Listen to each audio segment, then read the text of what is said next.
Good evening, and welcome to the Wednesday, October 21st, 2020 meeting of the Longmeadow School. Per Governor Baker's order, suspending certain provisions of the open meeting law, General Law, Chapter 30A, Section 20, the public will not be allowed to physically access the school committee meeting. School committee is using the Zoom meeting platform to conduct this meeting.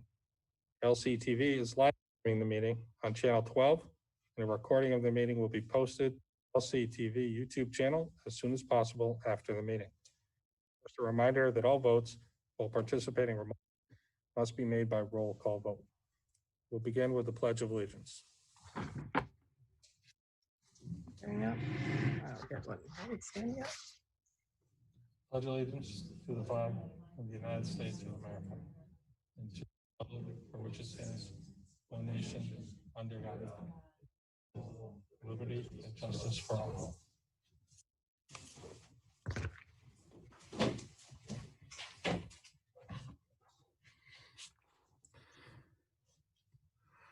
Good evening again, everyone. Just a reminder, if you are on our meeting and you're not speaking, it's beneficial for you to be muted. It's just safer that way. For correspondence, Kevin? Thank you, Ryan. The following correspondence was recorded. Several emailed letters regarding the hybrid learning model. Laura Gebhardt on October 13th, Arlene McLean on October 14th, Bernadette Dunnervin on October 15th, Allison Wasserman on October 15th, and Ariel Loudersmith on October 17th. Thank you. Next up is a possible motion on minutes. I move that the school committee approve the minutes for the October 8th, 2020 school committee meeting as presented. Motion, is there a second? Second. Seconded. Is there any discussion? Seeing none, we'll go with a roll call vote. This is on October 8th. Susie? Yes. Nicole? Yes. Kevin? Yes. Bronwyn? Yes. Jamie? Jamie, you're muted. I see your name, but you're muted. Yes. What'd you need, Rye? Sorry, I just was getting set up. We are voting on the minutes from October 8th. Yes. Thank you. And yes, for me, Gianna is not present at the moment. There's also a second possible motion, Kevin? I move that the school committee approve the minutes for the October 13th, 2020 school committee meeting as presented. Is there a second? Second. Any discussion? Seeing none, we'll move to a vote. Susie? Yes. Nicole? Yes. Kevin? Yes. Bronwyn? Yes. Jamie? Yes. And yes for me. Again, Gianna's not here at the moment. She'll be with us soon. Next up is our visitor comments. As always during the remote, please make yourself known to me so that I know that you are interested in speaking. I will click through the screens, but it's helpful if you use one of the emojis or unmute yourself and just shout it out so I know you're interested in talking.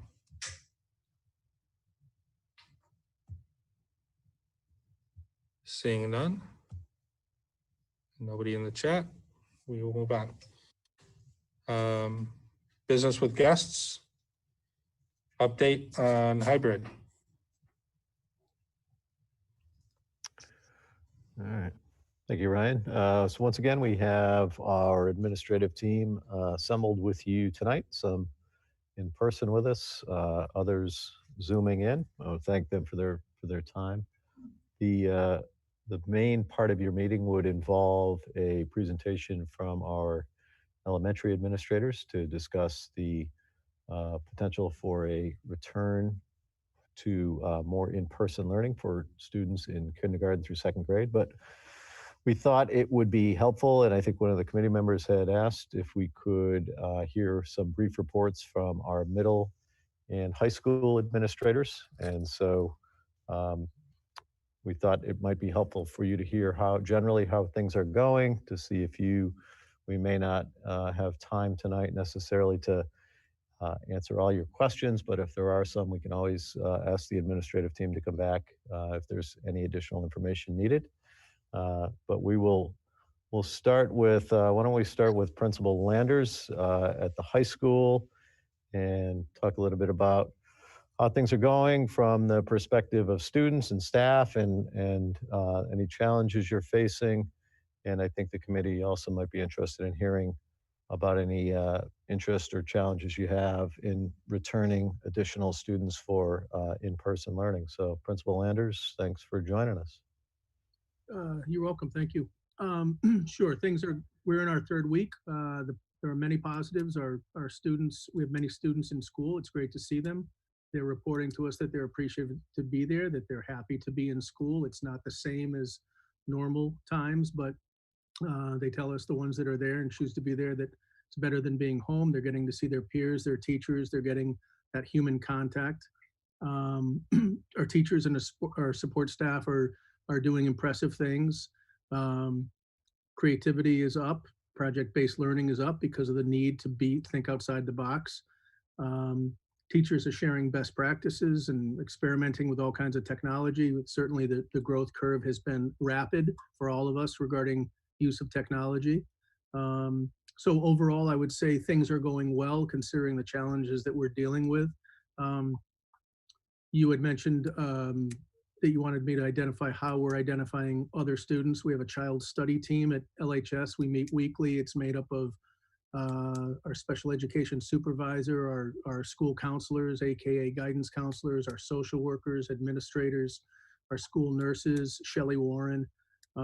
That's a team that meets weekly. They're identifying students who are at risk to come back, who might be eligible to be there more than 2 days a week and be there 4 days a week. They're doing that on 3 criteria: progress in school, academic progress in school, number 1, number 2, mental health or SEL issues or concerns, and number 3, attendance. So that process is already underway. So a lot of good things are happening. It's challenging. I would, some challenges that we have are concerns. We understand the fragility of the model. We understand that things can change. It's undeniable that our teachers are more stressed.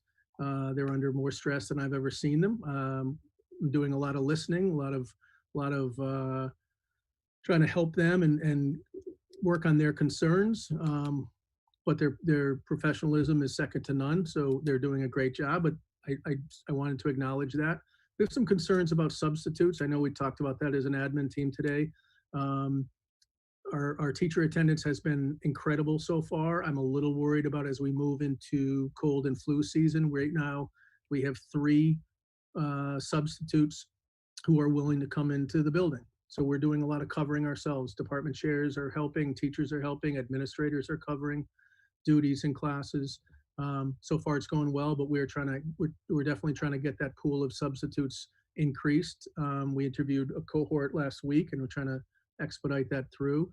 And lastly, I guess I would say that we've definitely seen a growth of cohort C, an aggressive growth of cohort C, really since we went hybrid. We're right at about 18%, and we were at about 10.5% a week or so before we started our in-person learning. So that gives you a little idea of the successes and challenges we're working on. I'm happy to answer any questions if there are any. Thanks, Tom. Any committee members with a question? Kevin? Tom, thanks a lot for the update. And I mean, the first thing I want to say is thank you to you and everybody at the high school for all the work that they're doing. Like you said, I mean, this is super challenging. And again, just our thanks go out to everyone for all the work they're doing. I guess just a couple of things that I was hoping you could chat about. One, I wonder if you can explain the cohort C growth a little bit, just give us your take and maybe why it has almost doubled.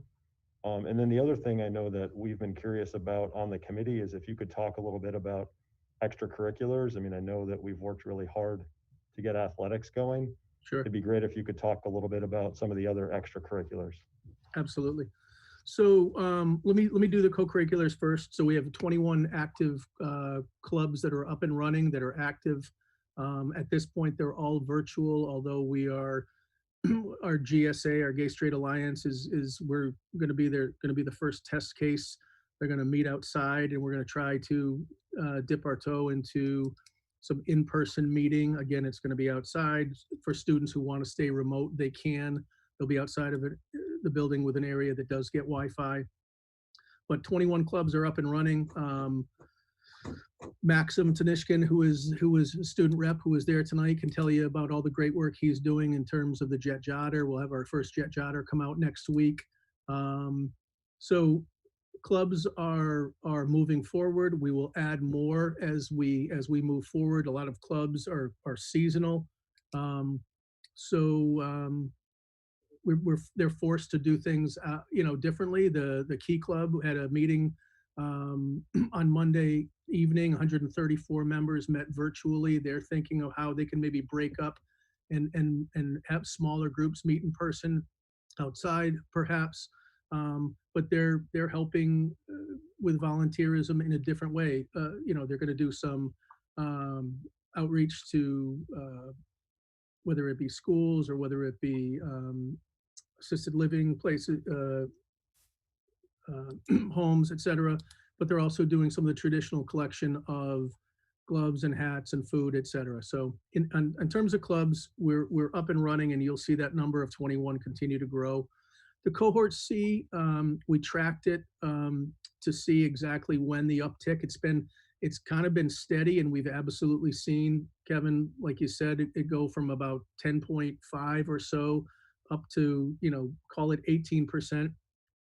There are two things I'd like to say. One is, obviously, there's an uptick nationally and locally. I know that we saw East Longmeadow go into the red.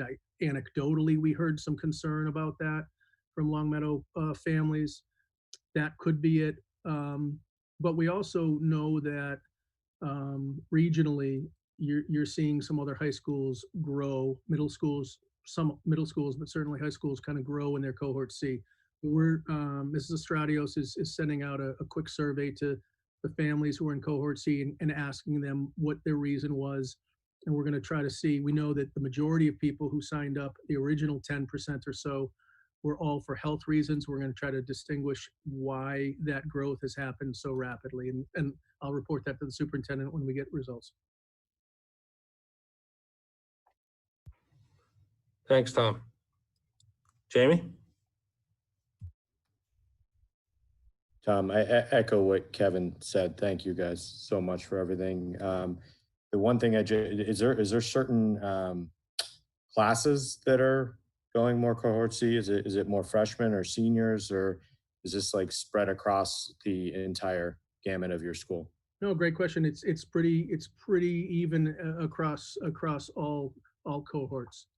We don't see a real tendency in one class or the other. I mean, we have some families where some siblings are coming and the other doesn't feel comfortable, whether it be an underlying cause or whether it be some other reason they're simply uncomfortable. But it's, for the most part, it's pretty evenly distributed across the board.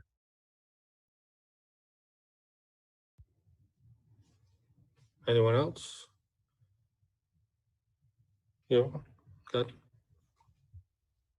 Just want to underscore one thing that Tom mentioned, and that is with regard to staffing. And going back to July, I think we've been kind of very upfront with the community that there are a number of factors that could cause us to go remote, and we're prepared to talk about some of those later on in the meeting, and how we're watching the local health metrics. But I think it's important to really once again say that there are districts across the Commonwealth that have had to move to a remote model because the staff are affected by the coronavirus. So I think I guess my message to the community for parents is to be sure that you have a contingency plan in place in the event that we need to move to a remote arrangement. It might happen suddenly, it might happen, more quickly than we realize, and it might not even be necessarily related to the local health metrics that we're tracking really, really closely. It might be that it relates to staffing and our ability to safely cover classes that are running in person. So I'm glad that Tom brought that up, and I also appreciate his attention to cohort C. I think you'll hear later on in the meeting that it's a different experience across different levels. That at the elementary level, you'll hear that there doesn't seem to be an increase in cohort C, and at the middle, it's sort of uneven between the two middle schools. So I think Tom's instincts to try to survey his students to find out more about that, makes a lot of sense. So we'll be sure to report back to you on that if that is of interest. So. Thank you. Bronwyn? Oh, thank you, Mr. Landers, for the update. I just wanted to pass along the feedback I've received from parents of the high school students regarding the teaching that's going on there has been fantastic. Everyone is very, very happy and recognizes how hard the admin and counselors and teachers have to work in order to make this happen for the students. And it's definitely much appreciated. And I just wanted to pass it along that the feedback's been fantastic. Thanks. Thank you, Bronwyn. I will pass it along to our staff. They're doing great work. I appreciate it. Thank you, Bronwyn. And I'd echo that as a high school parent, that I've received lots of information from counselors and teachers. I think they've been great. Tom, I have one question about the possibility of identifying any students who might need 4 days over 2 days, and in particular, maybe seniors who aren't doing what they should be doing regarding getting themselves to graduation and passing classes that are necessary, or the possibility of any other groups at the high school who could be identified to be brought in more days. Sure. So,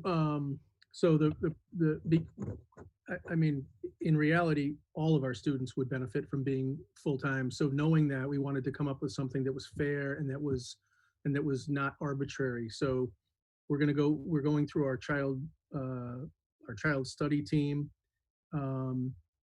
We're the students that we've identified already. Once they're identified, we're looking at if they can fit into the cohort.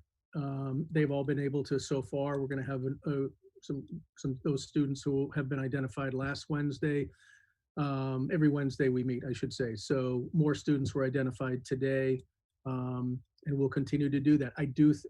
Ultimately, we are limited to the 6 feet, and I think we'll just continue to watch that. In some cases, students will be able to follow their entire schedule. In some cases, if those groups of students would not necessarily be all IEP students, they would be students, special education or regular education students. But if they were special education students and they couldn't fit in a cohort, we would work creatively to make sure that they could maybe stay with a special education liaison for certain blocks that they might not fit in if it pushes that cohort over the allowed space for that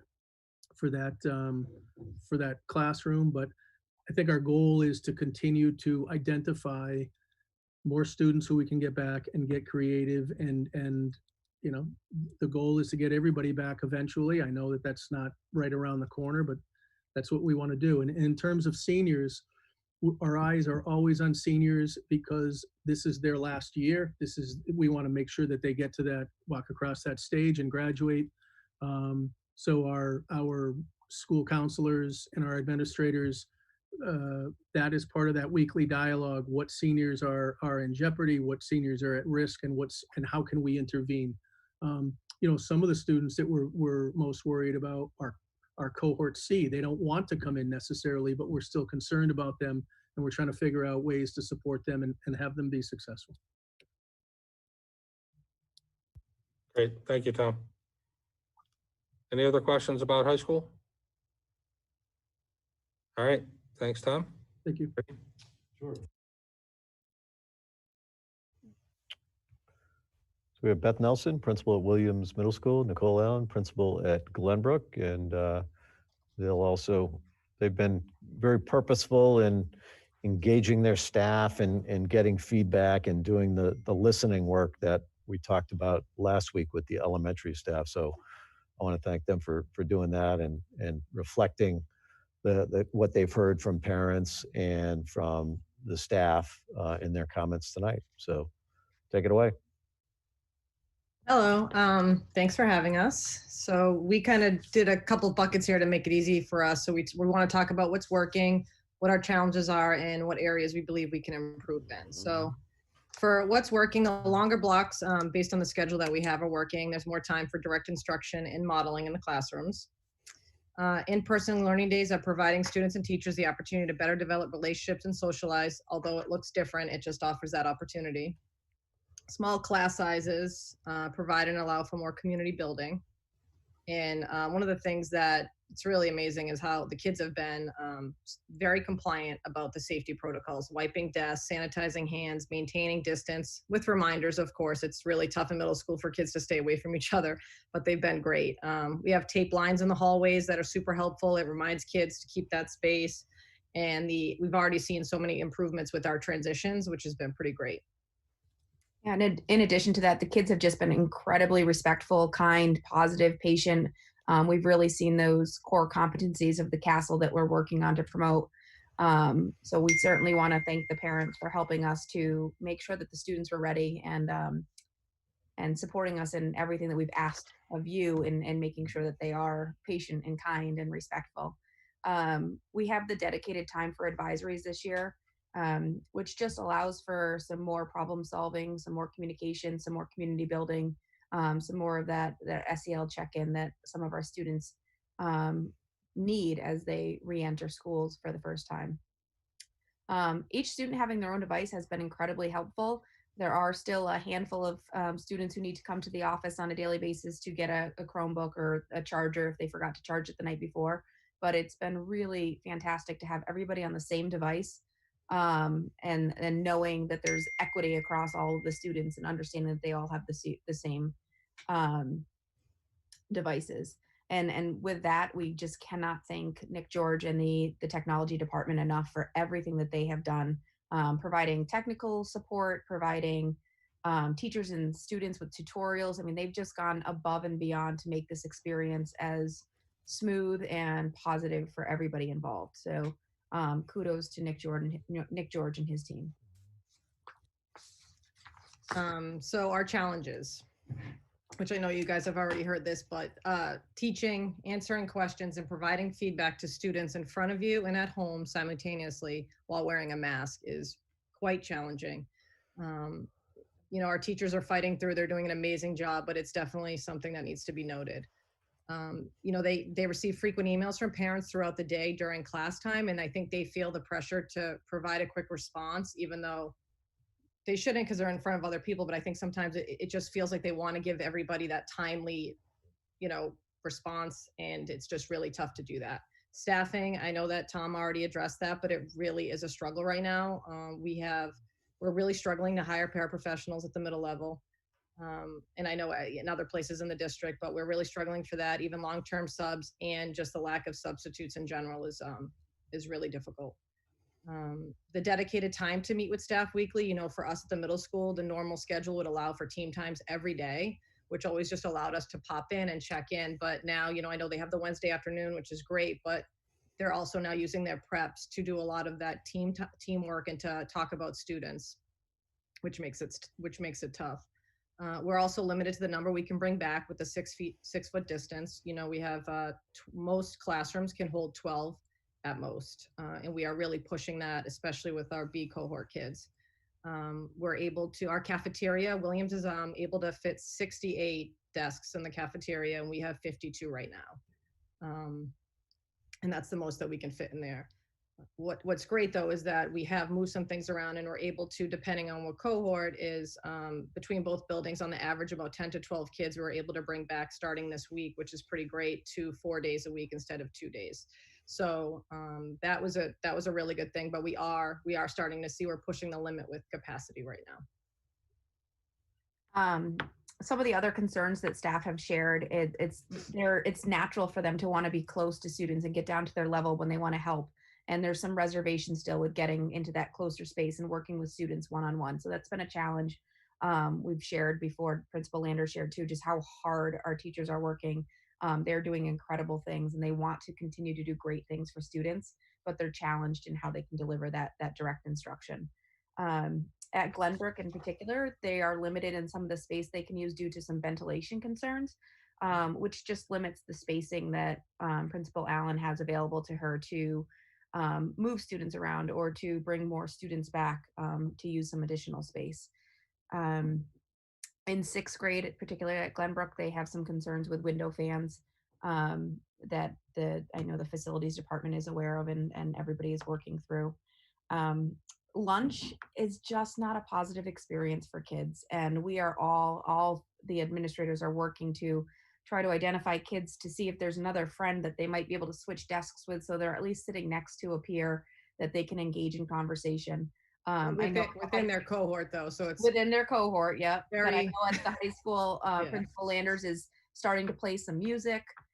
We're certainly looking at starting to play some music or do something in there to make it a more enjoyable experience for the kids. This is their 30 minutes a day to kind of let loose and relax and converse and socialize, and we want to make it a more positive experience for them. And we're limited because they have to be facing the same direction when they have their masks off. So the kids are doing an amazing job. They're so respectful in the cafeteria. It's us for the first time ever saying, please talk more.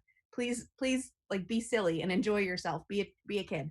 And then cohort C, it is difficult because we don't have that personalized connection with students. We don't have that opportunity to see them in person and check in and make sure that they're doing okay.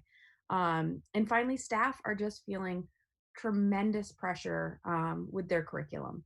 We had to, with the schedule this year, we do have a reduced number of minutes on learning for each academic subject this year. Staff has prioritized their standards that they are teaching, but they have tremendous pressure in what they are trying to do and deliver effectively in the same amount of time that in the sense that we have 10 months of school, but a reduced number of minutes.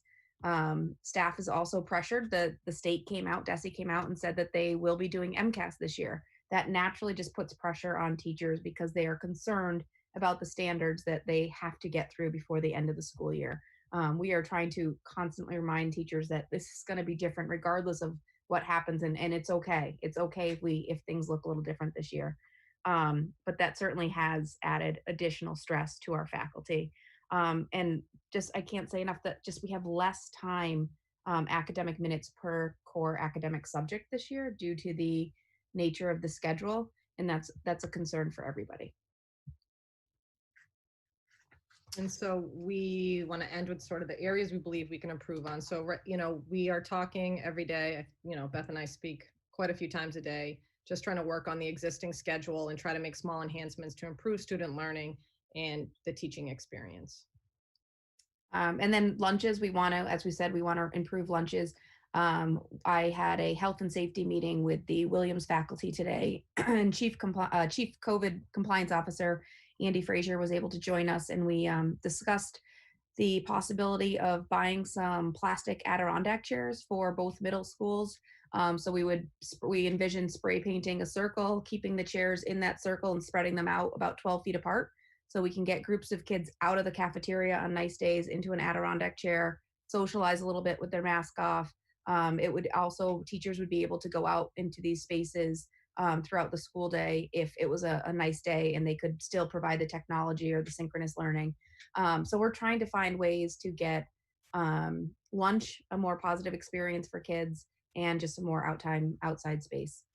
And I'll just quickly add to that. We started that this week at Glenbrook just to see how it would be received. And right now we can get them out. They totally utilized outside. We split the cafeteria in half. On Monday, half of the cafeteria had the option to go outside and the other half had it on Tuesday, but they did have to sit on the blacktop. So I know for elementary, it's a little more natural to be sitting on the blacktop, but once you hit middle, sometimes it could be a little awkward to just sit on the blacktop, but they did it and they were great about it. And they sat 12 feet using the dots that we have spray painted.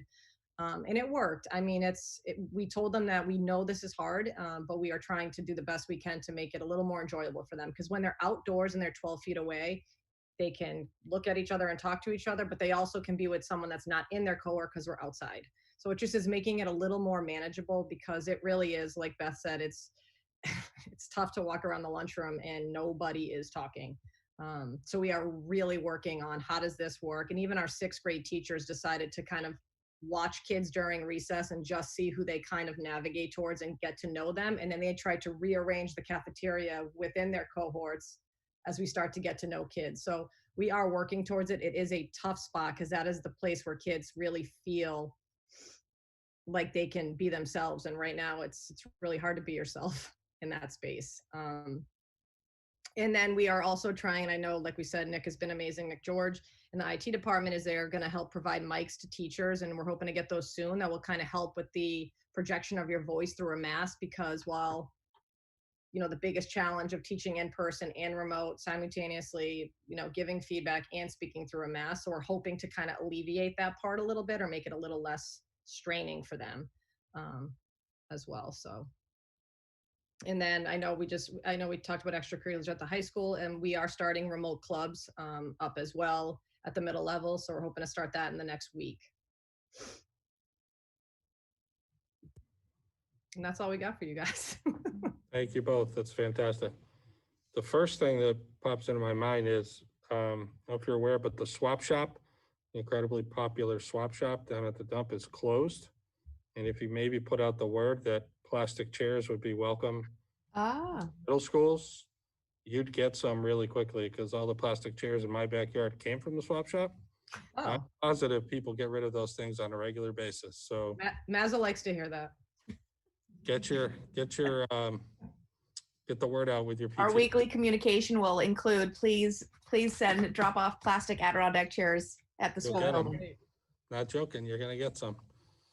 Committee members, any questions for the middle school principals? Bronwyn? Not a question, just a comment again. Same thing I said to Mr. Landers about the high school.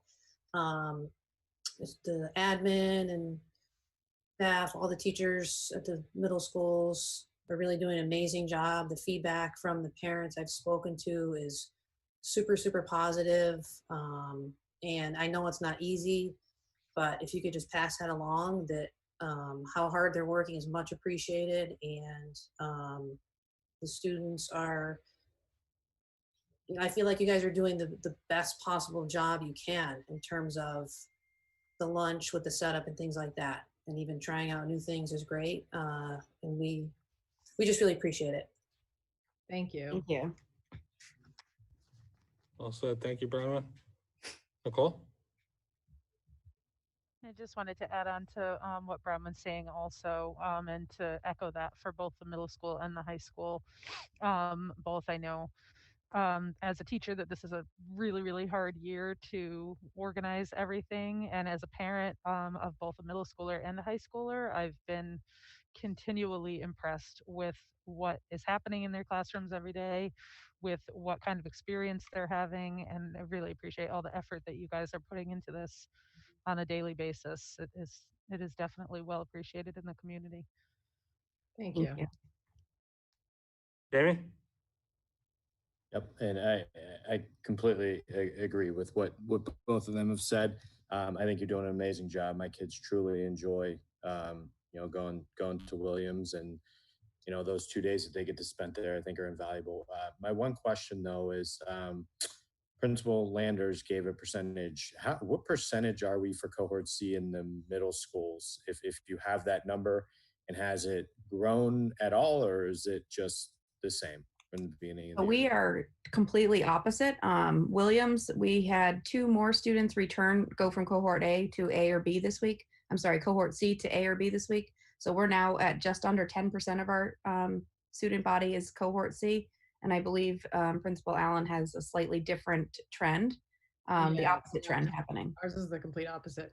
So we're averaging about maybe 1 to 3, but maybe more 1 to 2 a week right now that are going down to C. We have 58 students currently across all 3 grades. I think we have 320 kids or something like that, 325. So we've seen more kids drop into C. Some don't give a reason. Some have shared discomfort, and they've been super appreciative, just like you guys have been, about what we're trying to do. But regardless, it's really tough for some kids to still maintain that kind of model. So they've dropped, and there's been a couple that have shared that they're just a little concerned now with the spike, and they just would rather just their kid be home. So it's a variety of, sometimes we just don't know, and we just change them down to C. So yeah, we're at 58 right now across all 3 grades. Thank you. I'd like to ask the same question that I asked Tom, which is there any possibility of more kids being identified to come in? And I think the biggest constraint, I think, Nicole, you touched on it, is the size and the space constraint that you both have to deal with. I don't know if it's even possible, but is there a possibility of identifying any kids who could come in for 4 days, or is the space such that it's not possible? So we did prioritize this week. We worked with our teachers and our special educators to prioritize between the 2 schools, total about 25 students we were able to bring back in person. So between 10 to 12 at each of our middle schools that either returned on Monday or will be returning tomorrow or possibly next week, just because the families needed a little bit more time to plan. And certainly we're going to continue to look at more students that we can prioritize for in-person learning. I know Principal Allen has shared that her cohort B numbers are a little bit larger. So as we prioritize students for 4 days a week, that's something that has to be considered. In particular at Williams, our 7th grade class is a very large class. So we do hit capacity issues. But we are trying to, like, I know it seems the cafeteria, that can't be a reason that we don't bring students back. It can't be because I can't fit them in the lunchroom. So we're looking at alternative spaces and trying to think creatively about how we can continue to make this a positive experience and bring the students back who really, truly, as Principal Lander said, everybody's going to benefit from 4 days of in-person learning, but the students who we know it's critical that they're back for in-person learning. So we're trying to remove the barriers whenever we can. And we're being very thoughtful and, looking at data and looking at, I think Principal Landers touched on academics, mental health, attendance, all of those areas that we need to look at to make sure that we're prioritizing the students. Thank you. And one thing I would say, just for the benefit of the people watching, I know the principals are looking at being creative with their spaces. If you've ever attempted an academic course in a gym, which is a nice big large space, you will know that it's really, really difficult to talk to kids and try to give instruction in anything other than PE. And if you know any PE teachers, by the end of the day, their voice is gone. It's because you have to yell, the acoustics are terrible. So although you may have larger spaces, it doesn't actually mean that they would be productive learning spaces for regular classes. So I understand the struggle you're going through, and I appreciate the effort. Anyone else on the committee? Any other questions for middle school? All right, thank you very much. Marty? So next up is our elementary principals, and they were here.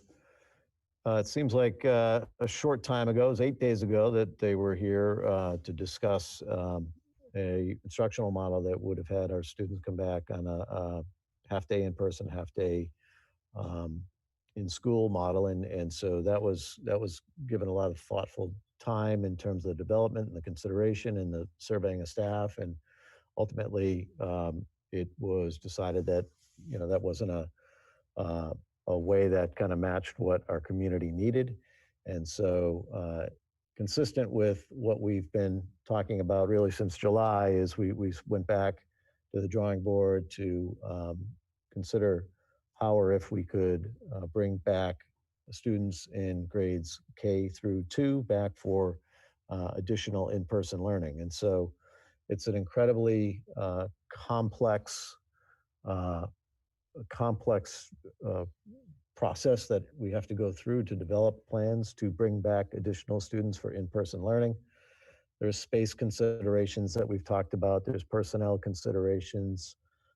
There's obviously safety considerations. We have to consider what is in the best interest of our students and families, available staff. So there's so much that we have to consider, and I want to thank Principal Steck, Principal Hutton, Principal Pratt for putting together a very comprehensive and thoughtful and safe approach to bringing back our K2 students for additional in-person learning. So they have a presentation that they're prepared to go through, and we're ready to answer any and all questions you might have. So I'll pull up the slide deck. One second. While Marty's pulling up the slide deck, I just want to start by saying, to put forth a plan like this, it requires a lot of conversations with our staff, with reading a lot of feedback from our families, and we just want to extend our appreciation to everyone, whether that feedback is positive or whether you ask us the really hard questions. It nudges us forward and makes us work smarter and think about all the different angles to any plan that we put forth. So our appreciation to everyone for the feedback they've given us. We want to begin by reviewing some of our goals with any plan we put forth to the committee. One, like all of us, we share this goal to return as many students as feasible for in-person learning. We've done some forward thinking with this plan, as we did with our other plan, and with the possibility that we may go remote at any time, or the hopeful possibility that we will return full capacity under normal conditions. What we're proposing can and will remain in place. The plan has to work for all our students, students with many needs and profiles, and we have to work to create the most optimal experience for those students, and we feel that this plan does achieve that. We're trying to be very thoughtful about our cohort C, and we are reading all the feedback from our cohort C families, and we feel that this plan will enhance their learning experience, making it more cohesive, and we'll talk a little bit more about that as we move into our plan. And we're going to continue to be pragmatic, and I want to stress that we want to continue to share the story of the reality in the classroom, so that everyone can understand the day-to-day experiences, what they're like for our students, what it's like for our teachers, and any plan has to work within the procedures and protocols necessary for the safety of all of our community. And within those safeties, also making sure it's the optimal teaching and learning within those constraints. We're maintaining the 6-foot distancing in our plan. And finally, we want to build solutions to the challenges of synchronous teaching and learning at kindergarten, first and second with this plan. And we'll talk a little bit more about the challenges of synchronous learning for our 3rd, 4th, and 5th grade classes as well, because we want to continue to discuss that and build some solutions for those challenges, which we brought forth to you, and you will continue to hear some different ideas.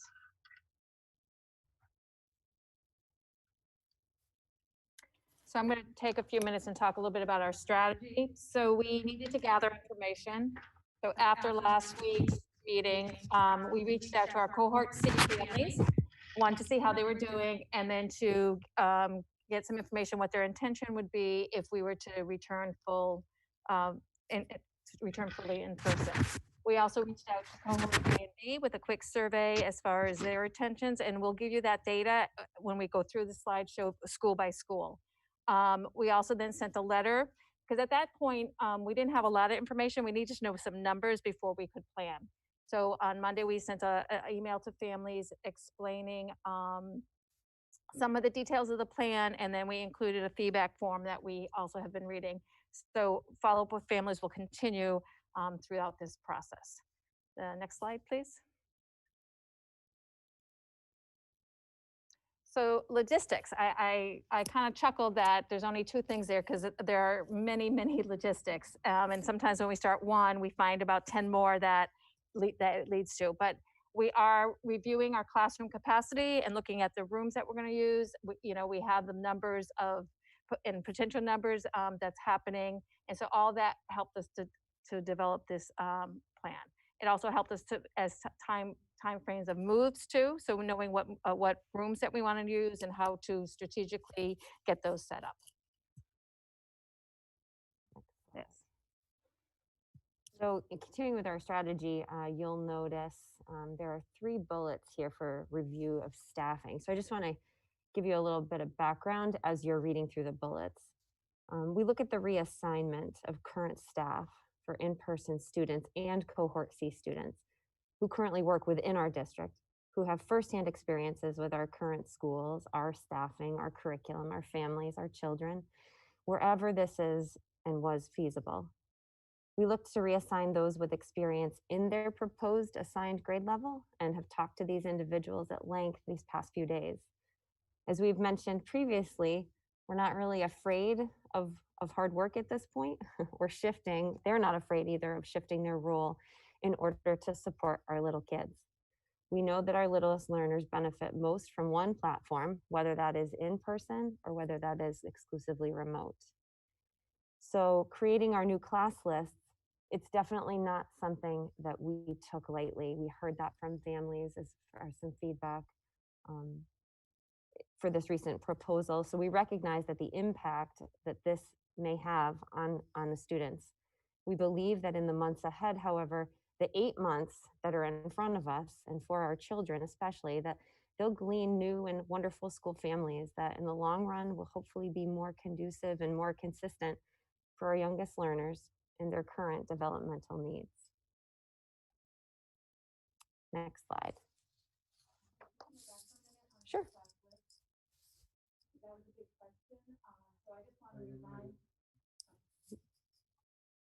So I just want to talk a little bit about class lists because that was a question that a lot of parents had. And so it's a very complex endeavor. And we will use the same process that happens in the spring. And I just want to kind of go over some of those areas that we look at so people know. So we always look at ratio of girls to boys. We look at the balance of achievement levels. We look at behavioral factors regarding students, the compatibility of students with each other. We look at the recommendations of past and present teachers. We'll talk to special subject teachers, the support staff, the principals will be involved. We take into consideration the social and emotional needs of students, work habits, energy level, learning styles, data from RTI, support of special ed. So it's very complex and there are many, many factors that we will consider when we create these lists. Sorry, I just want to. No, thank you, Marie. That's tremendously important. So in our slides, you'll notice that there are kind of 5, well, Ellen talked about buckets. That's kind of how we frame our thinking. So there are 5 buckets that we have for you. We want to share with you tonight just to frame our thinking for what this will look like on a more granular level at each of our schools. There are sections at each grade level, class size, required moves, staffing, and lunch. So that's what you're going to hear about in the slides ahead for each of us. So this slide, and we each have a slide for you to look at, talks about our family and caregiver intentions. So, and these are their preliminary intentions. We know that we asked families to share some of their intentions without knowing the full plan. So we hope that even after tonight, maybe their intentions will remain, but we also understand that they will change. So we asked families to share their intentions, knowing they did not have all the information. If we were able to bring students in K-2 back for some more in-person learning, would they remain in cohort C? That's what we asked cohort C. Were they unsure of remaining in cohort C? Would they move into cohort C from in-person learning? Were they unsure as to whether they would move their child into cohort C? Based on these questions, this is what our data currently shows for our families' intentions. Clearly, you also know that some families, households answered twice currently in kindergarten, for example, I have 49 students and I have 53 respondents. So we do know that there is some room for interpretation within these numbers. Not very much, but some. So cohort, you can read the, I'll go through it with you, but in kindergarten, we have 8 children remaining in cohort. No one was unsure. No one was moving into cohort C from being in person, and we did have some families that were unsure. First grade, similarly, I have 51 students right now enrolled in first grade, and we did learn just a few hours ago that we're going to be welcoming some more students in first grade, so that'll be exciting. So cohort C remaining will be 4. Unsure about cohort C1, moving from in-person to cohort C, possibly 3, and then 6 who are just not sure. Second grade, I have 72 children in second grade. I also, so there's some room there for some error, or some interpretation rather, remaining in cohort C. 10, unsure of cohort C, no one, 1 moving from in-person to cohort C, and then 4 who are still on the fence at this point. So again, as Donna said earlier, our gratitude for continuing to open your email, getting another survey, being asked another question, you know, as interrupting Zoom meetings from, you know, in our staff, and just getting all that information. We're just really grateful that we have that in order to make these hopeful decisions for everybody. I don't know if, I think we agreed that we were going to ask questions later on unless there was something major. Okay, great. Thank you. Yeah. So I just want to make sure I understand. Did we ask if people want to move from cohort C to in-person? Mm-hmm. Is that one of the things that's here? It is moving from, that was the unsure. They weren't sure if they were coming back to in-person learning. So unsure. So those are cohort C unsure. The third. But there was line nobody who across. was like, I'm definitely moving from cohort C to in-person. Is that what this graph is saying? Say that, just say it one more time. So you have the like move from in-person to cohort C. I'm curious if we have a move from cohort C to in-person. Yes. But why is it So- unsure? I'm sorry.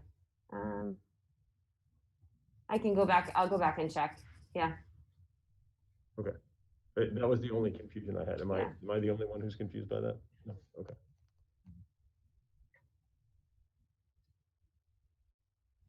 I'll go back and check that, Kevin. Sorry. Thank you. I think it shows up later on too in the slideshow. So looking at Newberry, again, bringing back kindergarten, first and second graders for more in-person learning. You can see there our current enrollment at each grade level, the current sections that we have at each grade level. We are also proposing to add sections at 2 additional grade levels in order to maintain our commitment to small class size, especially under these circumstances where cleaning protocols are pretty significant for all of our students. In kindergarten, you're looking at no added sections. So right now I am comfortable at those numbers for each section, given the spacing that we have.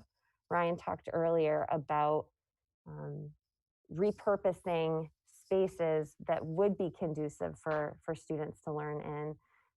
The gym is not an option for children at this point, other than for PE class.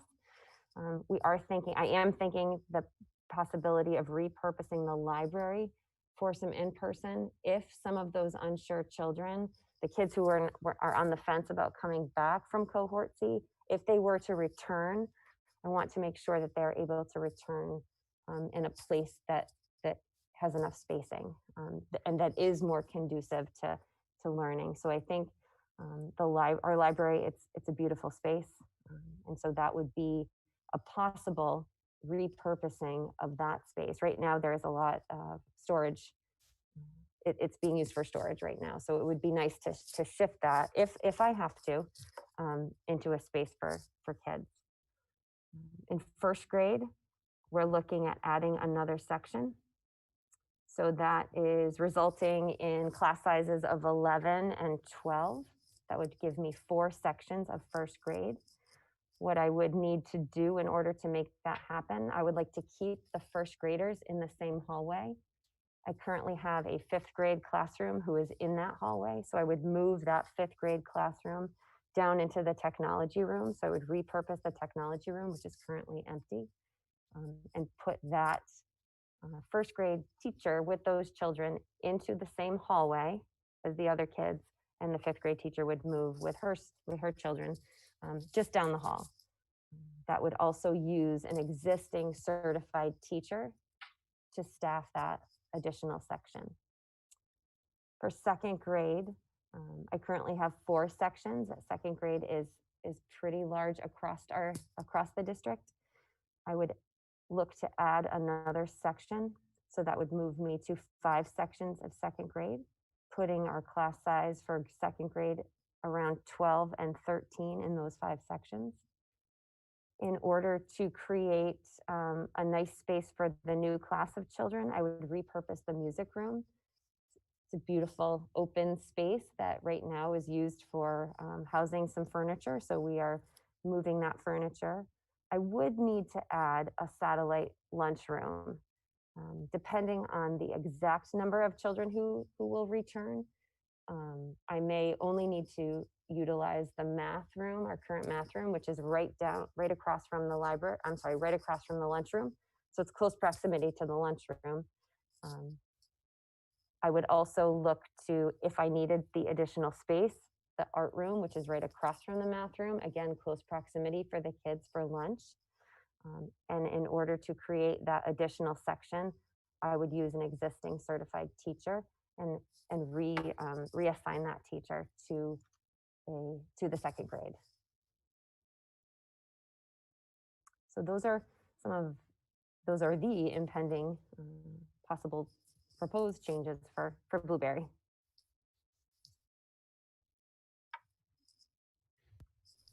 Amy, do you mind if I just clarify something sure. real quickly? Thank you. Sure.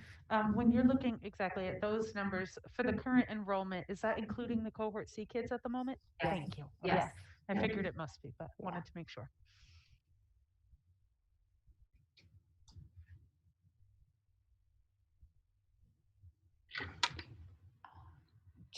I just want to make sure that when we collected this data, our office staff actually made phone calls to our cohort C families. So they were able to talk to them directly, and they were able to have nice conversations with them about what their thinking is about returning or not returning, or staying in cohort C, and some of the reasons, and that helped us tremendously. So I want to thank all our cohort C families for that information.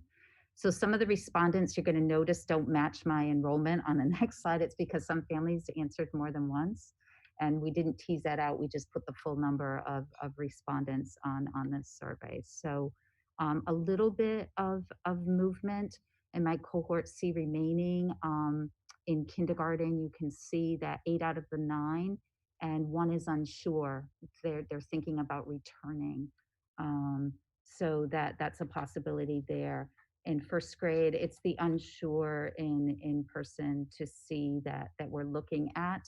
And one of the reasons we're making the recommendations we are about our sections is because of the uncertainty of some of those families. We want to make sure that once they make their decision, we're able to have the space and we're able to make this plan a reality. So we've taken that all into consideration.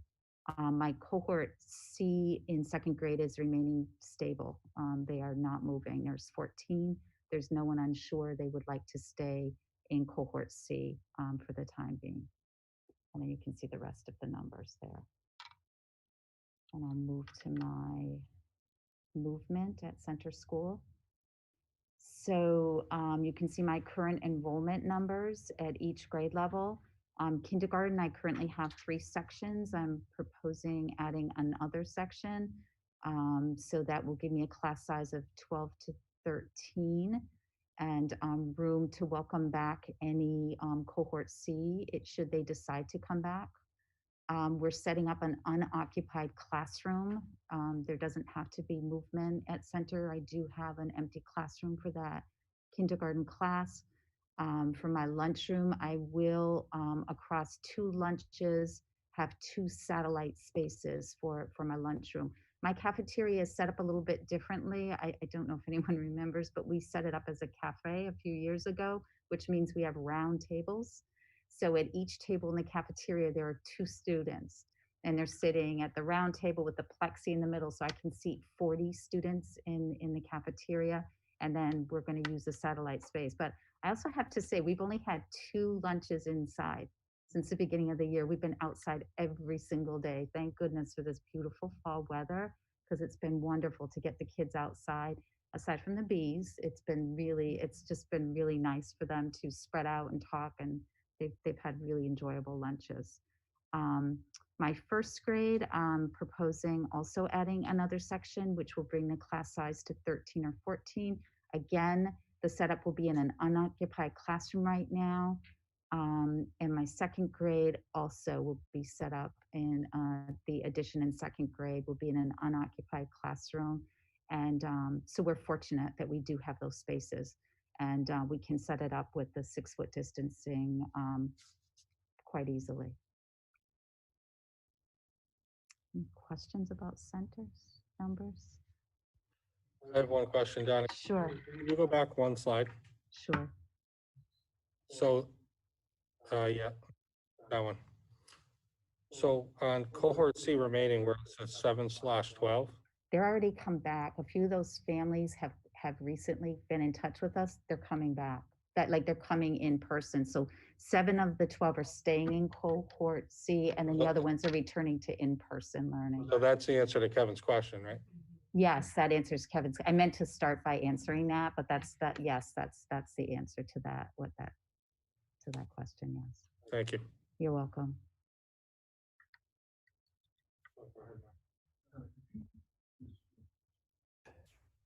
Could you, I know we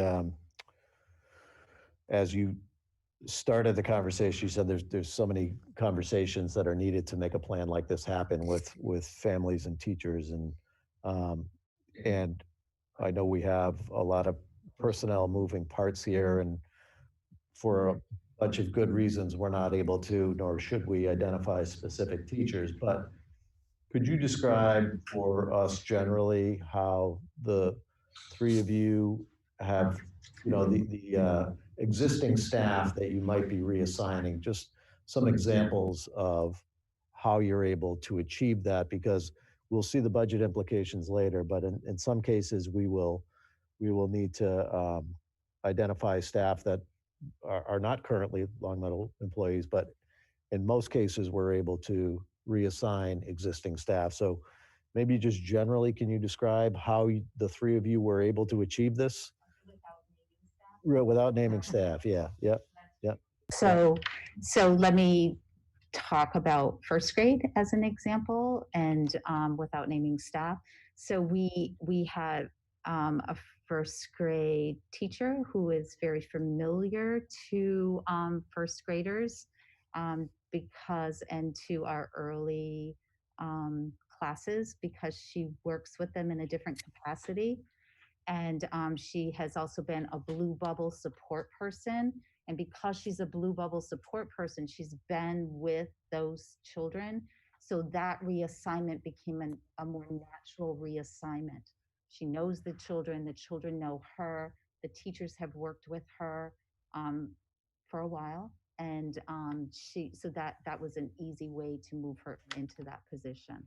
And that's what so now that potentially we're not in a remote arrangement for the K2 students, there are teachers, there are educators, there are staff members that previously supported remote learners in the Blue Dot model, but now can be reassigned as we bring back students in person. So, correct. And then that's another layer of shifting if you're taking, well, in that case, that worked out well because she was at the level that we're adding a section. But If we take a blue bubble person from a different grade level, then you have to make sure that that grade level has a support person. So see, there's a lot of moving parts here. So we had to then talk to other staff members about the possibility of moving to support the other grade level that we might be pulling that person from. It sounds chaotic, but it's not, you know, like when you talk to everyone, some of these moves were very natural moves. I want to emphasize that because the staff know the teachers, they've been collaborating with the teachers, and they know the children. They're, for the most part, they're not going to be, I mean, I don't want to make a broad stroke statement, but for the most part, they're not going to be an unfamiliar face to parents either. Thank you. Perfect.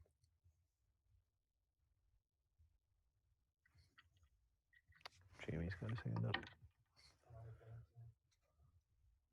Jamie, you have a question? Yeah, would you mind just going to, I just want to make sure I understand this, because everything I've seen, I truly think makes a lot of sense, but can you go to the next slide?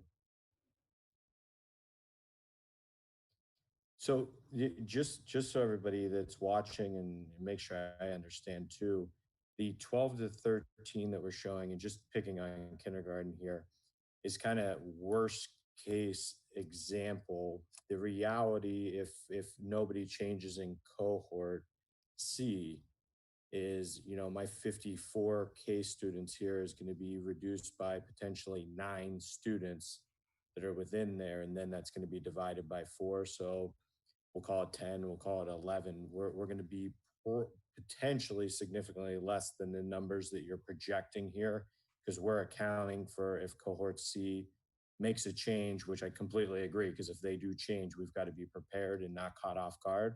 But, you know, from a parent perspective, if you go down grade by grade and you make those subtractions and divide it out, you know, based on the numbers last time between cohort A and cohort B, the numbers in the classroom that my child is participating in really aren't changing that much. If I do all the math on each of these grades, is that right? Am I reading this right? To where these are like the worst case scenario if everybody comes back as cohort C? No. No. These are based on what we suspect will be the in-person students. So I don't want to speak for Donna. I know on my chart, when you see that number, that is what we're expecting. Yeah. So that 69 students in second grade does not include the 14 cohort C? Correct.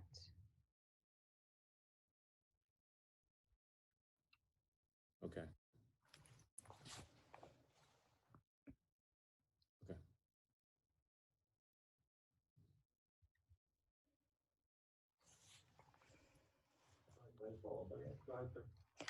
Yes, Kevin. Just to follow up on that, I think I'm a little bit confused because I have a spreadsheet that I made based on the spreadsheet we got like 8 days ago or whatever it was. And according to what I have for center at first grade, we've got a total of 68 students. And at second grade, we have a total of 74 students. That's not correct. Okay, so did we add students or? No, we've had some students, we've had some families withdraw and either to go to different schools but this is the most current enrollment from Power School. These are our numbers right now. Okay, so again, let me just follow up because I think I'm now confused. Okay. The 54, the 72, and the 69. That's our current enrollment at each grade level. At A, B, and C. Yes. Okay, so that's adding A, B, and C together. Yes, that's our full enrollment. Okay. All right, and so then when we get over to the column where it's like in-person class size, in that number, we're subtracting the cohort C kids from the number in the first column right to get to that number. Right, and I just want to based on the intention, like based on the information we got right. from the. But I think that's helping me understand Jamie's question. Because I was a little bit confused there. And I think it is confusing because sometimes when we looked at our sheet, depending on what parents said, we might have put a student in there as a projected student because they're saying, yeah, I'm pretty sure I'm coming, but I'm not sure. And we would prefer to count them in to the in-person than to undercount the numbers that might be returning. We added them in. Yeah, no, that makes sense to me that there is definitely a margin of error on that, but yeah, that's helpful. And also appreciate 8 days ago, our information, kids are coming back or they're out, so it's so fluid too. So thank you for understanding that.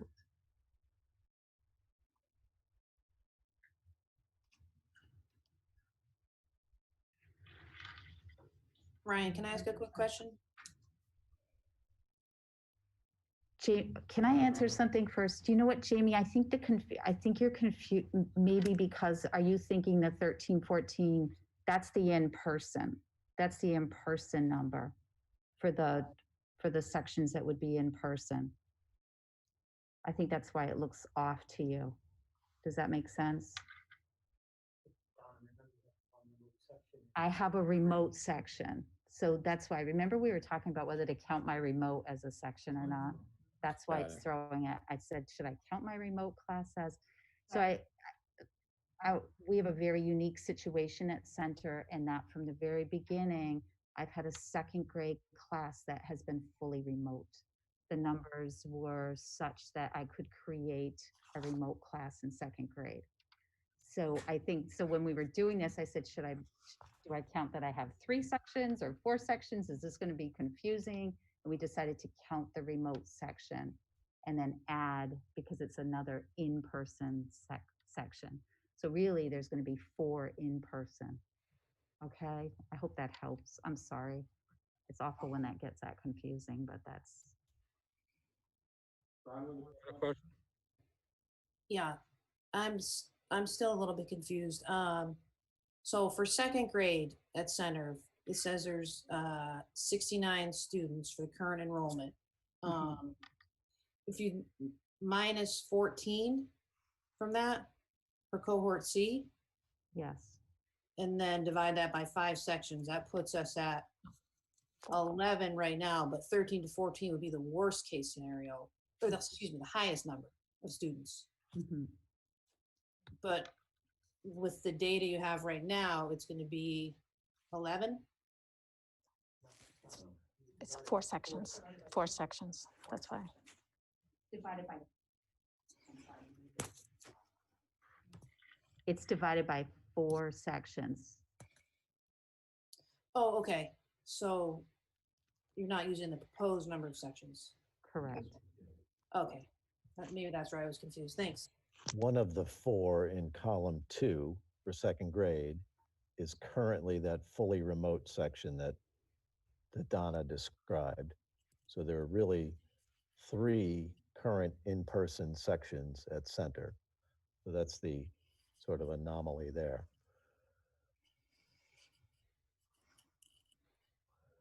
I think what I can say is you can have faith that the key column there, I think, is that 4th column describing the resulting in-person class size, and we have confidence that that number is what families can expect based on our current understanding of enrollment in in-person learning versus cohort C. And I would sort of thank the principals for building in a way for students to move from cohort C to in-person learning, and to do it with the fluidity that we've kind of had as part of our approach since August. Quite frankly, there's many communities that are more rigid in the way they allow or disallow students from coming back from cohort C or going into cohort C. And I think we've had an arrangement, an expectation, an approach that allows for families to thoughtfully move when circumstances warrant, to thoughtfully move from one cohort to the other. So I think this is as was said at the beginning, this is I think an approach that is, is forward thinking and could carry us through all the different enrollment changes that might happen and could carry us through a remote period or a full in-person period. Should we move to Wolf Swamp? I just interject for 1 second, just as a reminder to everybody, particularly in this room, if you're not speaking, please remember to mute. I just got a chat from one of our visitors that the feedback, like right now, Marty's still on, so they're hearing both of us. The feedback when multiple microphones are on is very difficult to listen to. And another thing, if the microphone on your headphone hits your clothing, that's part of the thing that makes the loud noise. So just, if you could, to be aware of that. Thank you. Go ahead, Marty.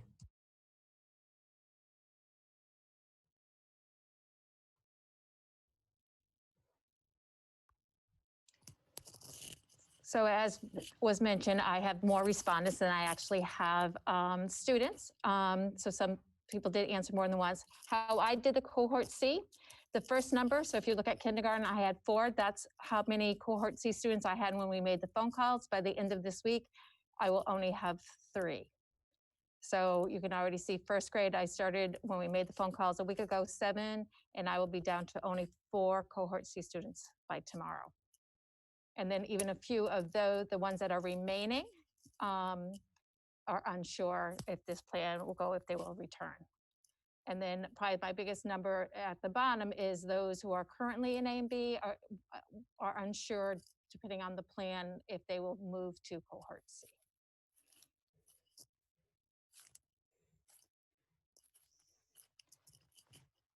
So similar to Blueberry, kindergarten has currently 46 students. So we have 3 sections. We are staying at 3 sections, and we will have a class size of 14 and 15. So there are no changes in kindergarten. First grade, there are currently 59. When you take out cohort C and divide by 4, there are 13 students. We will add a section, and we will either repurpose the math or music room.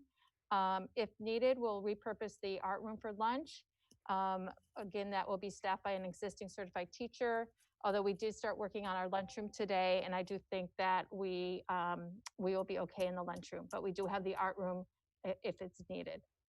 In second grade, we currently have 66 students, but we have 14 who will probably remain cohort C, so that with an added section will give us a class size of 13. Again, I'm looking at the math or the reading room to repurpose for that classroom. If needed, we'll have the art lunch if we need it, an extra for lunch. And again, it will be an existing certified teacher already in the building. It's easy going to be the third one.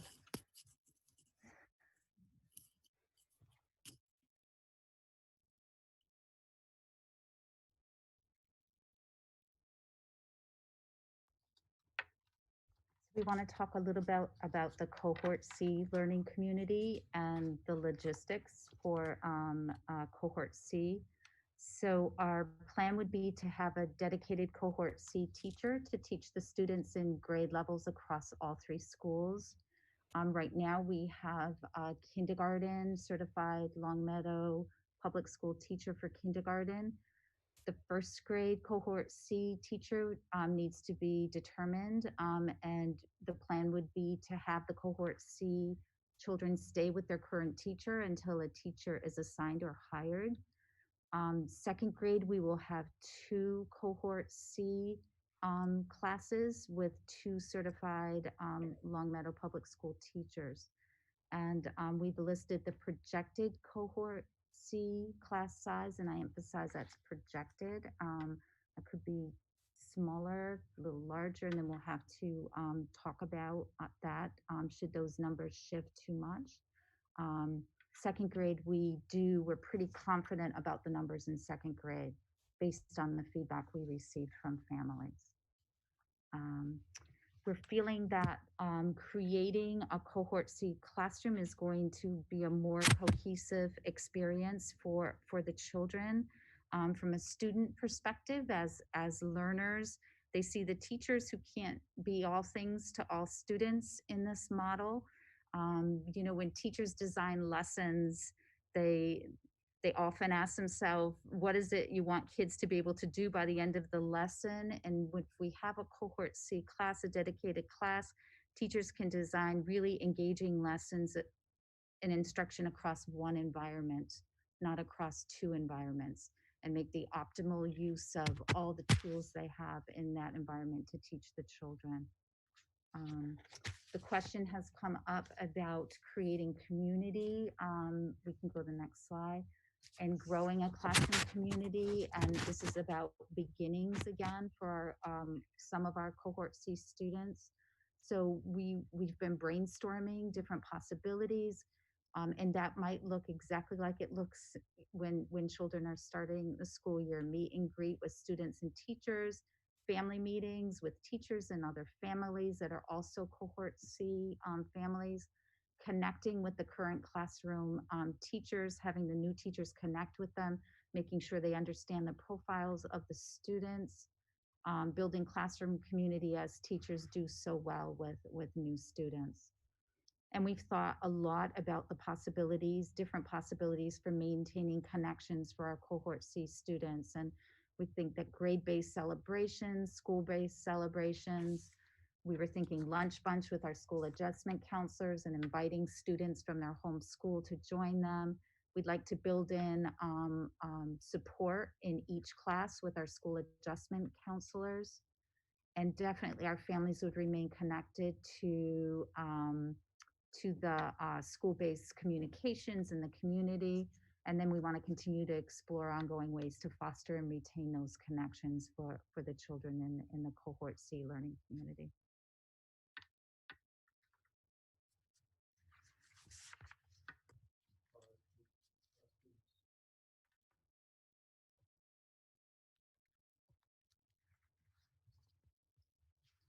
Wonder if there are any questions before we move on to the sort of the nuts and bolts and the investments and resources that we'll need. Any questions on cohort C? I'd like to add just a quick comment. Some of our school adjustment counselors are meeting currently with cohort C children already to address some of their feelings of disconnectedness and to find ways to engage with them. So I think this is an opportunity to support cohort C even more. So they will have a consistent, as Donna already mentioned, a consistent group that they're with and navigating in a way that they're all navigating that together. So I want to thank our school adjustment counselors and our teachers for helping us to come up with these possibilities for maintaining connections, and we will continue to look for ways to do that. Even asking some cohort C students, some of our fifth graders right now I've reached out to, and so that's been really helpful. So thanks to those kids also.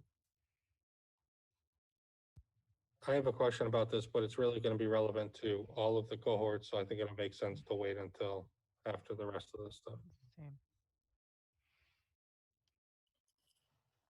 So there are some investments that need to be made.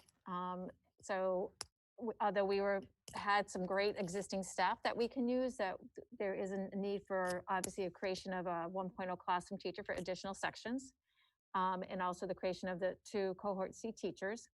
We also will need to increase our special subject teachers to cover the additional sections, and we also to cover cohort C, so they also have specials as well. Probably really important storage containers, so we can clear out many of the rooms so we can make room for our new classes. Also increase seating capacity during lunch service, and as you've heard, some of the schools will need to have the satellite lunch. And ongoing is a search for academic tutors openings that still exist at Blueberry and Center.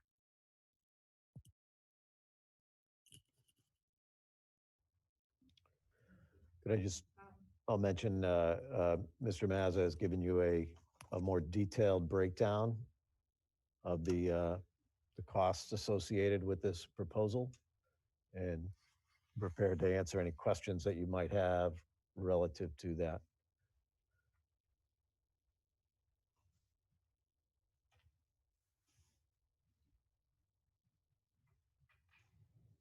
Yeah. Just to be clear and for people who are at home, as Murray kind of highlighted, a lot of the positions would be covered through reassigning of existing staff, but we would have approximately 3.9 FTEs increases that would be needed in order for all of the sections that are being created, the increases in specials that would also be needed for the additional sections. So I'm anticipating, again, it's a rough estimate, depending upon when individuals get hired and where they come in on the salary schedule. But right now we're looking at about $157,000 investment for staff. As Marie indicated, we are looking to bring some storage containers on site for a couple of the schools. And we hope to have those in place by the end of the week. So I think, we're looking at anywhere from 160 to 170,000 by the time all is said and done by the end of the year. We may need some additional safety equipment for the additional seating related to the lunches to create additional capacity. So I just wanted for the viewers at home, the document that's in your packet and also in the drive is outlining that, how those costs are broken down. Tom, can you outline for people, without this naming specific lines, but the process of moving money from where it is to where we need it for this to happen? Yeah, so I think at some point, once we're identify all of the individuals who will fill these positions, we will come back through a budget transfer process, bring forward a request through the finance subcommittee and school committee to authorize line item transfers within the FY21 budget. I mean, tonight I feel comfortable that we have the money available. I think you heard earlier, we've had positions that we're having trouble filling. So we have a lot of captured time or funds within the budget that we're not spending because we haven't been able to fill positions from the beginning of the year. We still struggle finding some candidates for positions. So we would use those funds to transfer them into the line items where these new positions would be paid from. Thank you. Kevin? Tom, just following up on that last point you made, we need to hire a new cohort C teacher at first grade. You just said we're having trouble filling positions. Should we be optimistic that we can find that person? I think we have been having better luck with teaching positions. I think a number of the positions we've been struggling with are paraprofessionals. Individuals are getting emergency licenses, so people who previously might have been working as a paraprofessional are now becoming certified and finding jobs all over the state. So a lot of our kindergarten or classroom assistant positions are being left unfilled. But I believe right now most of, if not all of our teaching positions have been filled. So we're struggling more at the support staff positions than we are in terms of the instructional positions.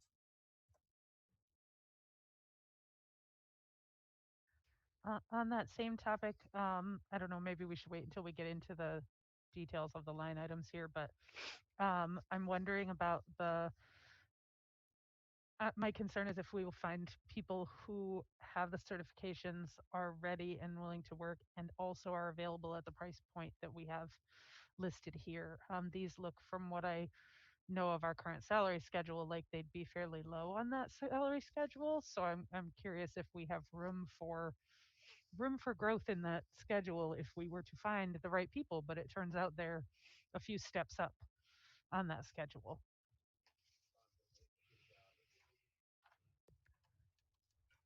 Tom does, based on hiring history and our experience, Tom does a good job of sort of identifying salary placeholders that put us in a competitive position to hire the best candidates out there. So I hope that's answering your question. Are you referring to just our ability to sort of hire where someone belongs based on their experience as an educator? Yeah, I guess I'm just, I guess maybe the 75%, maybe we can speak to kind of where, if it's coming in at about 45-ish for a new position, then we're looking for somebody who's still within the first few years. And so I'm just curious if you guys can speak to what you've seen. I know you've been hiring teachers, so I'm not as sure about what might be still what teachers might still be available, if for the most part you're finding that they are in those first few years and that would be a good fit, kind of where. I think as Tom mentioned, the folks that are acquiring the emergency licenses, and we're finding a lot of folks who are, talented paraprofessionals, talented classroom assistants, either within the district or from other districts, who are aspiring into teaching positions. So I think we'd make the necessary adjustments if we wouldn't want to lock ourselves into a particular number when we're out there looking for qualified teachers for our kids. So That's exactly what I was wondering, is if it sounds like we do have that flexibility, then we can shift as needed. Yeah. Perfect.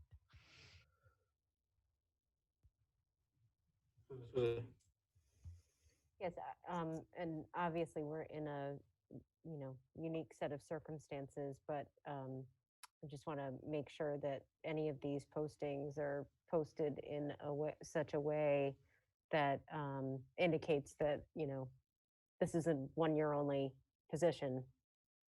Let's hope in that case. But this, just because we are in a unique set of circumstances, but as long as you're confident that within the unfortunate savings that we've found ourselves in because of positions that we can't fill, and the use of some grant funding as we see here, as long as you're comfortable with it, Tom, that sounds good.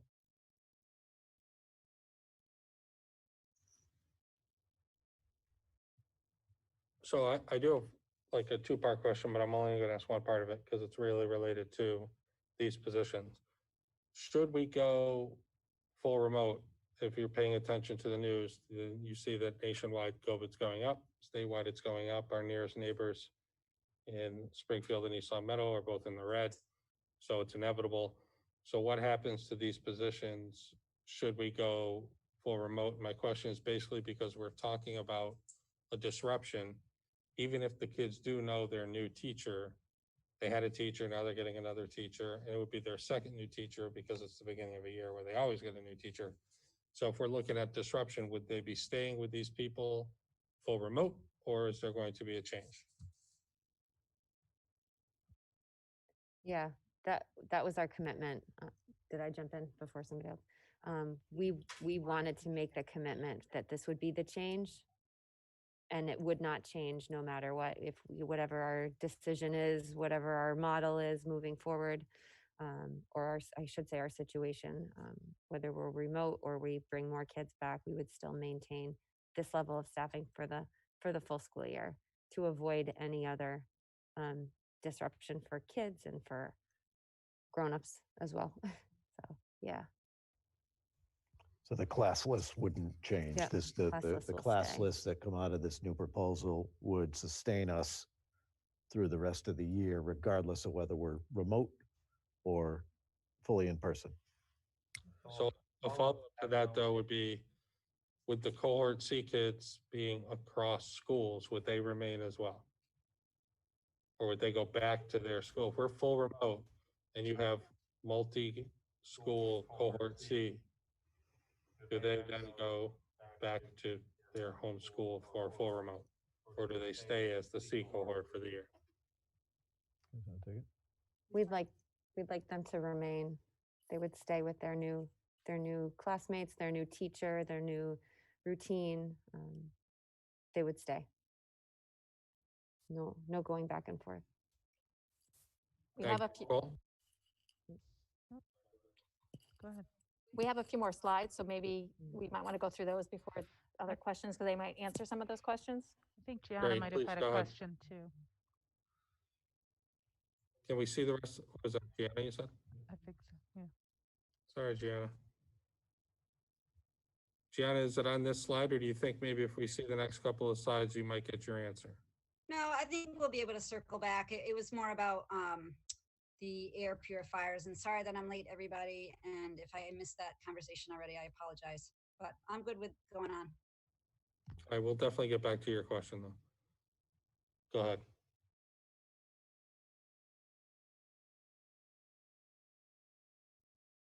So just to capture some of our other considerations, moving between cohort C and in person. So this has happened quite a bit the last few weeks of school for some of our families, some of our children rather. Families make the request in writing to one of the three of us, obviously.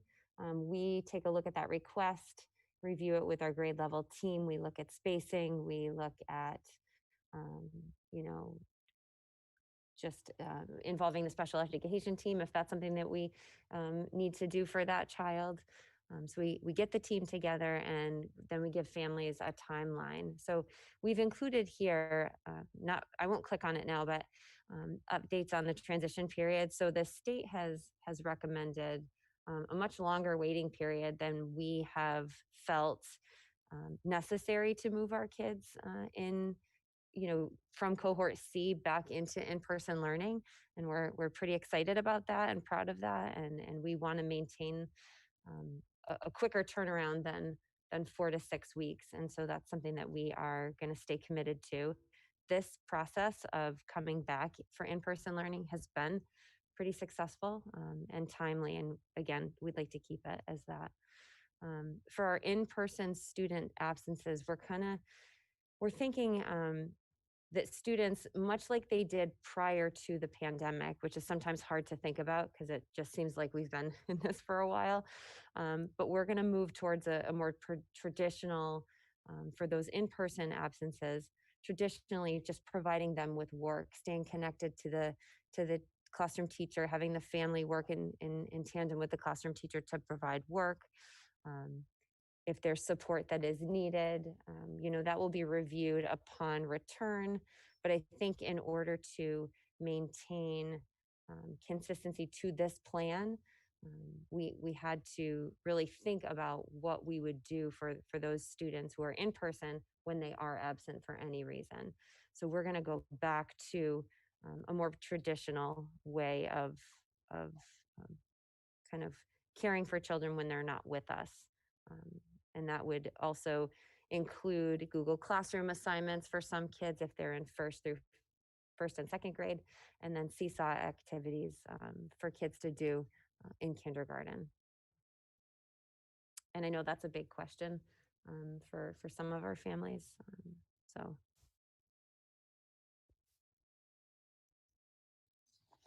I think Jean Fontaine is also on our call tonight. I thought I saw her name. So she can help with this first bullet if she is there. Maybe she's not there.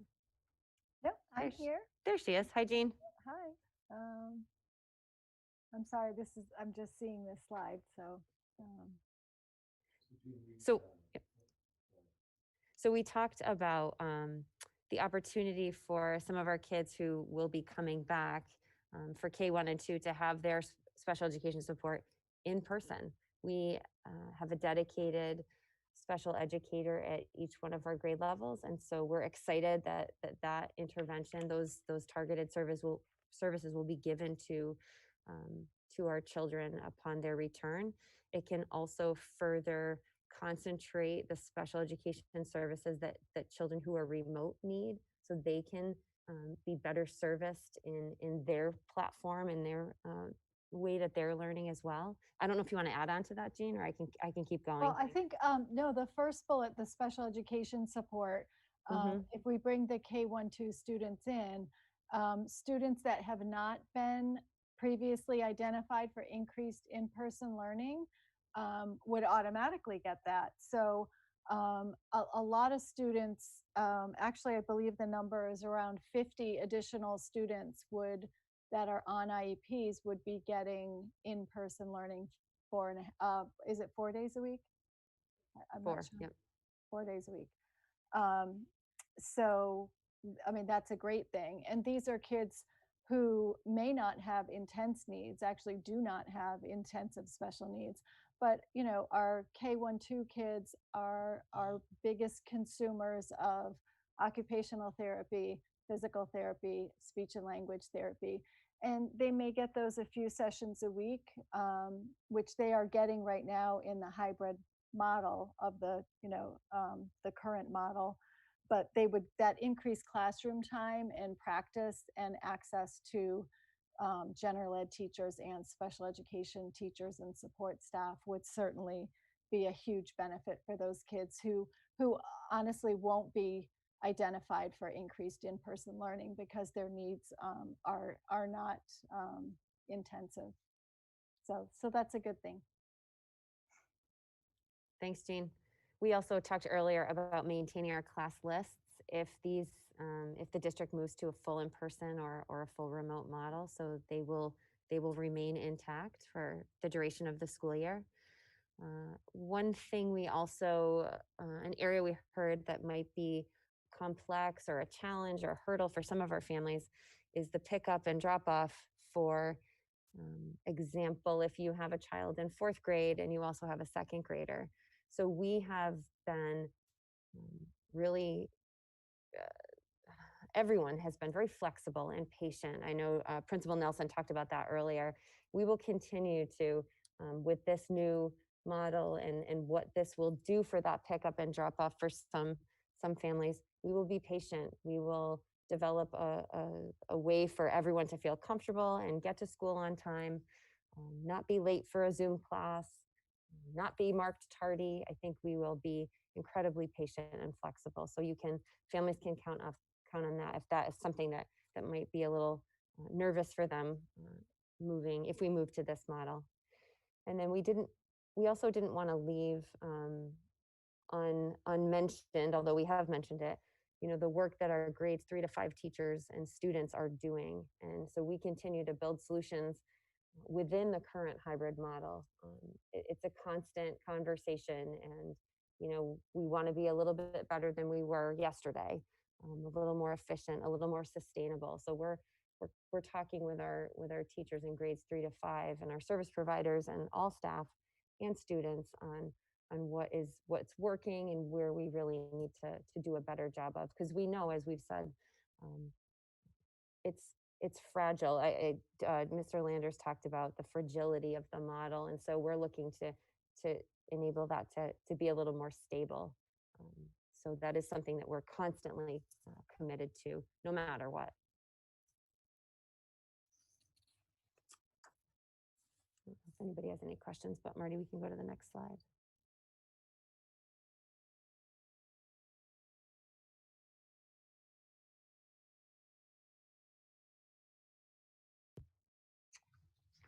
So there's a lot of moving parts here. These are unparalleled times, and we're used to making things happen pretty quickly, but we also want to be really realistic. We're asking if the plan is approved for a November 5th target start date. These are just some of the things that we want to do and we want to do well. Our communication to families, lots of different communication has to happen. We want our teachers, they've begun to think about the development of class lists, but we want to give them the time needed to develop the class list in a manner that Marie described, using all of those components and factors for the best interest of every single student. We want to do some more transition planning with the teachers and students and talk about what that would look like. Teachers are already starting to brainstorm some ideas about some fun things that we can do if students are transitioning to a new section. We have classroom setups, that logistical stuff that has to happen, the furniture, the equipment, all of those things have to be set up and ready to go. And the principals have to work with our staff too on this to make revisions to our schedules, possibly our lunch schedules, specials, duties, things related to the running of the day-to-day life of a school. We want to make sure all that's in place when the students are with us full capacity. So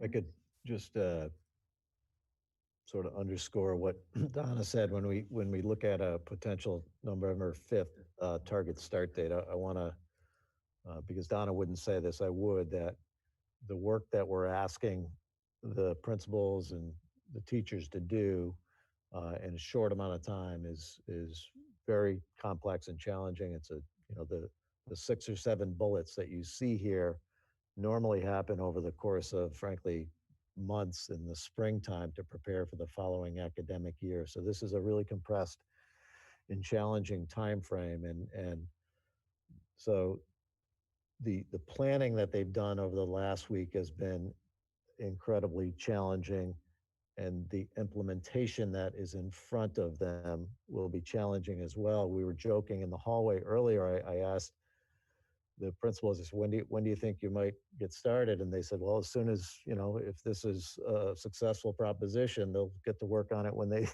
after this meeting. And they mean that. Every hour has been packed with work and packed with communication and planning. So I would just ask the committee that, assume if this proposal is in fact supported, I would ask for your understanding if we're unable to hit that November 5th target, we may run into some unanticipated challenges, whether it relates to staffing or room assignments or the arrival of storage equipment, and you name it. There's a number of different things that have to fall into place between now and the target start date that the elementary principals have really ambitiously identified. So I think that largely concludes the slide deck. I do have some thoughts I want to share with the committee on sort of that movement along the reopening continuum that we've talked about many times, but that can be a separate discussion if necessary. So we're open to your questions, your thoughts, your comments, your ideas. Thank you. One technical thing, I've lost everybody's picture except my own. So I don't know what's going on. I can hear everything, but I can't see anyone. So if you're not sitting in this room, so Jamie, Bronwyn, and Gianna, if you have a question, you're gonna have to, oh, Marty's back, so maybe it's just gonna fix. You're gonna have to, I can't, so let me know if somebody has a question. Susie, I can see you, and I can see you have a question, so please. I do, thank you. Thank you to Marie and Donna and Amy for the thoughtful plan that you've put before us. I really appreciate and am grateful for your response to the challenge that we placed in front of you. And so I thank you for that. You put a lot of thought into this, obviously, and lots of moving parts. I can definitely appreciate that, and certainly thank you and reiterate or echo what Marty said about all the work that you're putting in. We know it's a lot. There are a couple of questions I have. The first one is I'm still a little confused about the response to Ryan's question around what will happen with students in cohort C who've now moved to a section that spans 3 schools. And it's not so much the remote component, it's the if we all return in person, no more restrictions. I can't, at this point, I'm struggling to imagine that time.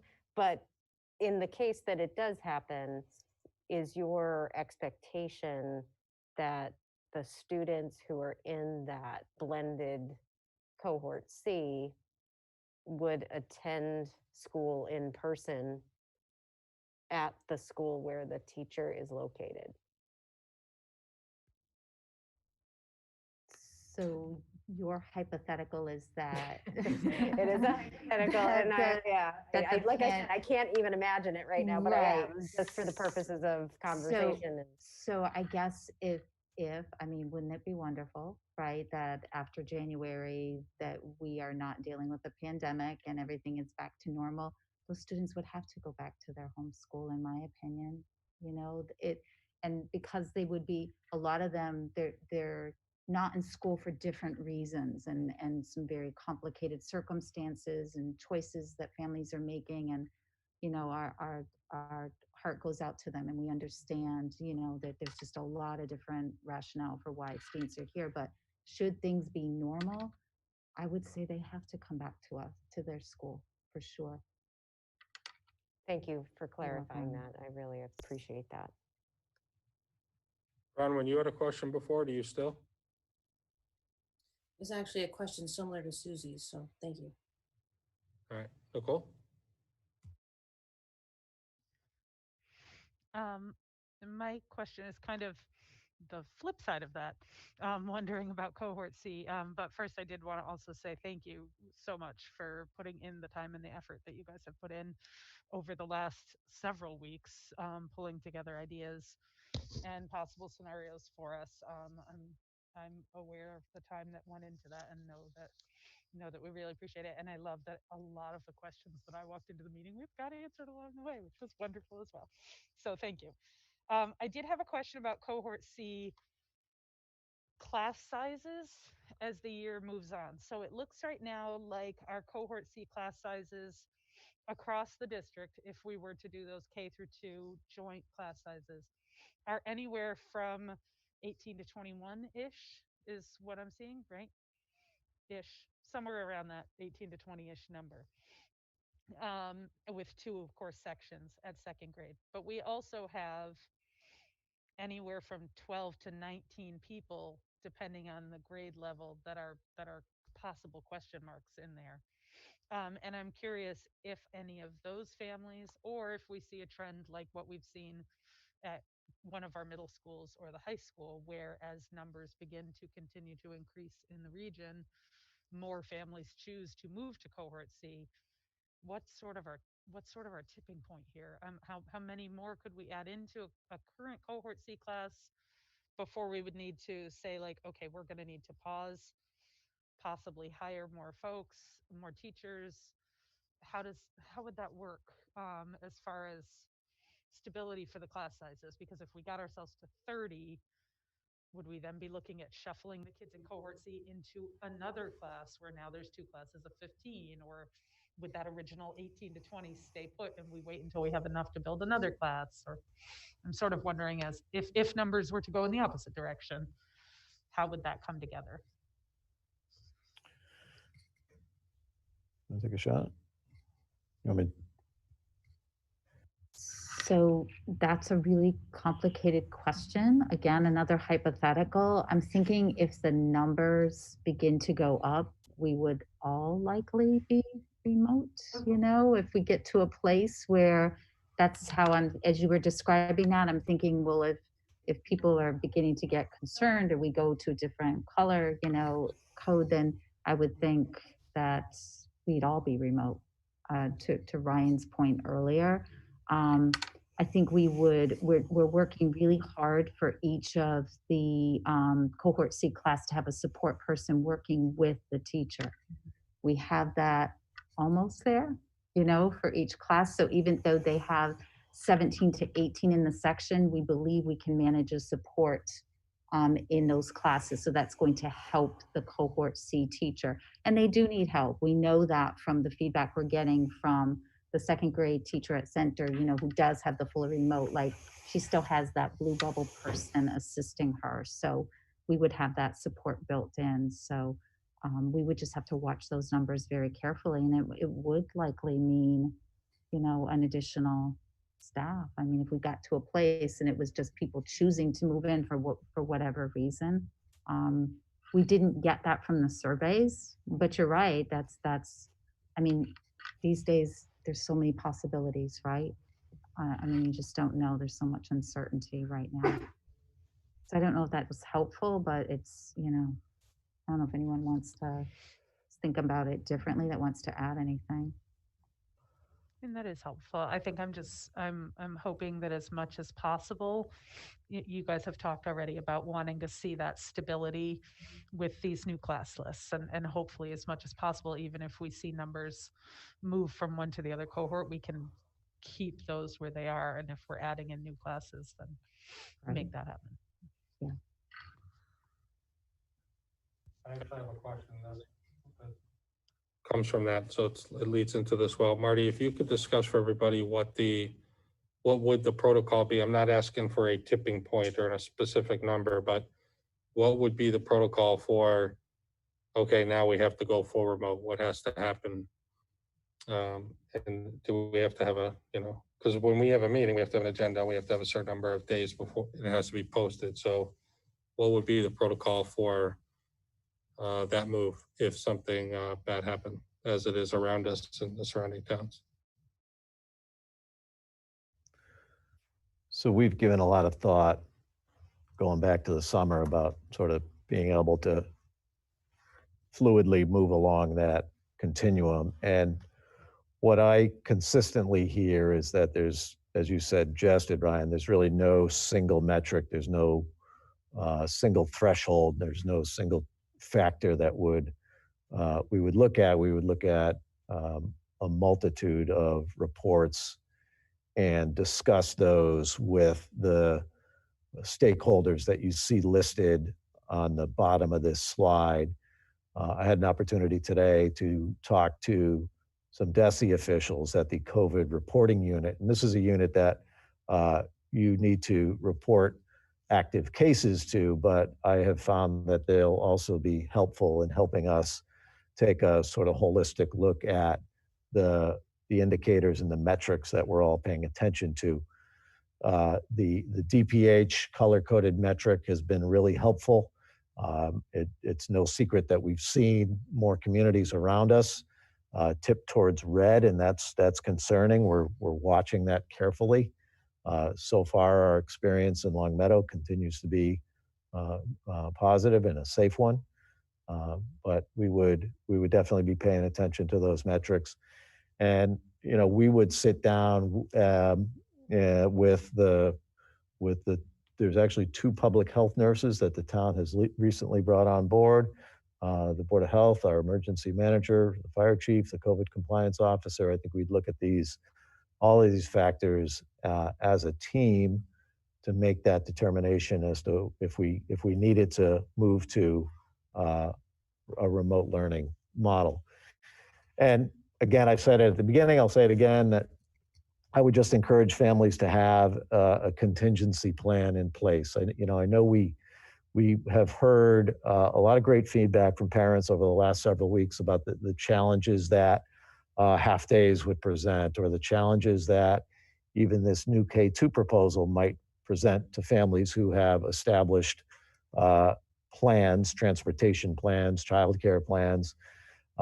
But it's important that we all understand that we're in the midst of a pandemic, and it might be that we will have to, based on some external factor or some transmission within the district, let's say, we'll have to move to a remote approach. And so we all need to be prepared for that. I think our educators are. I think our principals have developed plans that would allow us to make that quick transition. And even the plan you're hearing tonight, I think, would allow us to make a quick transition if we had to go fully remote based on the safety and health factors that are out there. So it really is I think a holistic approach. I talked to Fire Chief Dearborn as recently as yesterday to talk about this. I said, what are the factors? What are the triggers?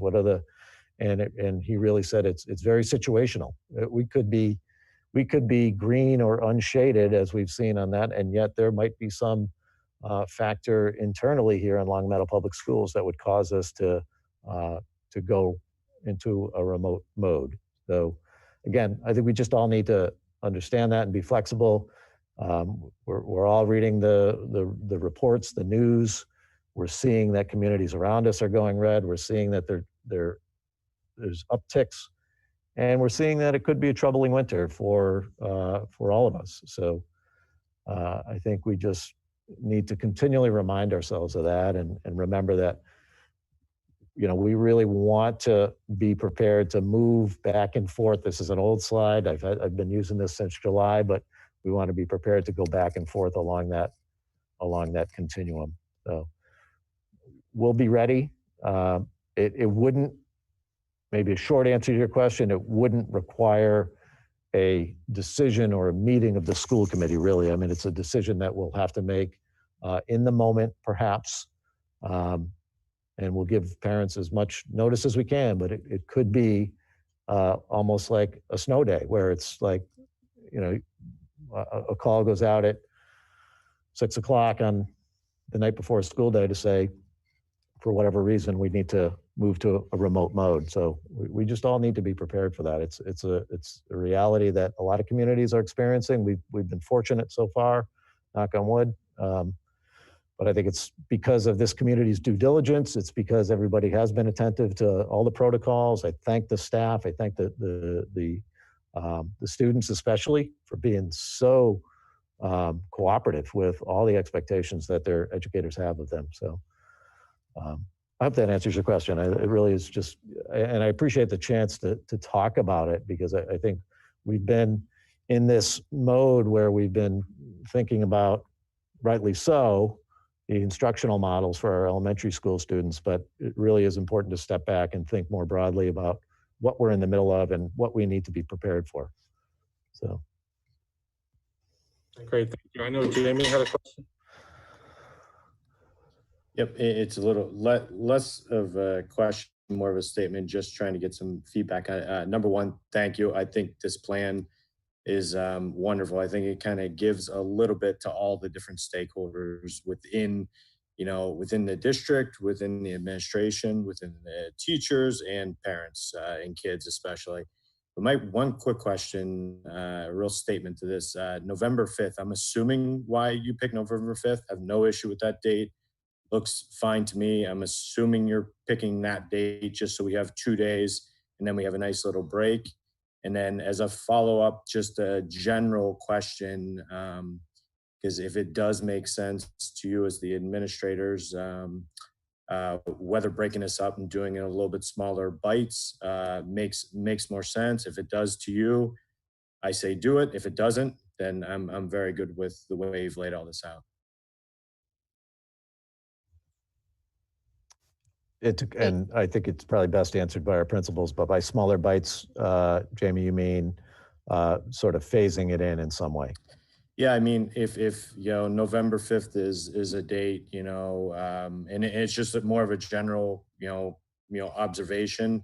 It's really, I'm fine either way. But if to do a kindergarten on the 5th and then first and second grade on the 11th or something like that, if that makes more sense and makes you as the the folks who are going to be taking this on, if it makes you feel more comfortable with that amount of students entering the school and giving you a week reprieve to figure out what went well, what didn't go well, and to adjust for that next group of first and second, I'm fine with. But if it's everybody on the 5th, that's fine as well. I just was throwing it out there that it would be something that I would be fine with and would support. So we greatly appreciate that. And we would be, I think as we do with planning, we would want to make that decision sooner than later than to tell parents, but we appreciate to know that that could be a possibility to happen.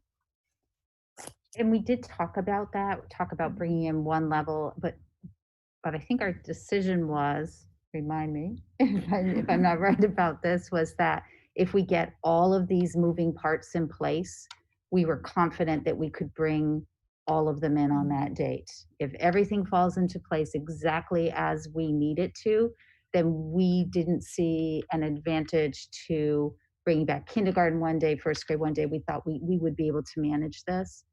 Again, as long as everything that we've laid out just nicely comes together for us, I think we'll be in a good place. And we picked that day for exactly the reason you said, and also to give us 2 weeks, right? It's just like 2 full weeks. And then we have that Wednesday too, which is some additional time on the remote day to do some extra work some last minute details that might need attending to.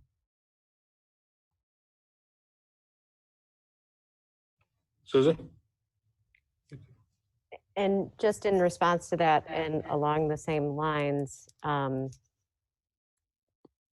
so we would want to know if things weren't coming together for you in the way that you need. And we'd also want to do, if if that's the case, we want to make sure that we're as flexible as possible to say, okay, start with kindergarten, you know, like, so, you know, any resulting potential motion would need to reflect that for you, I think.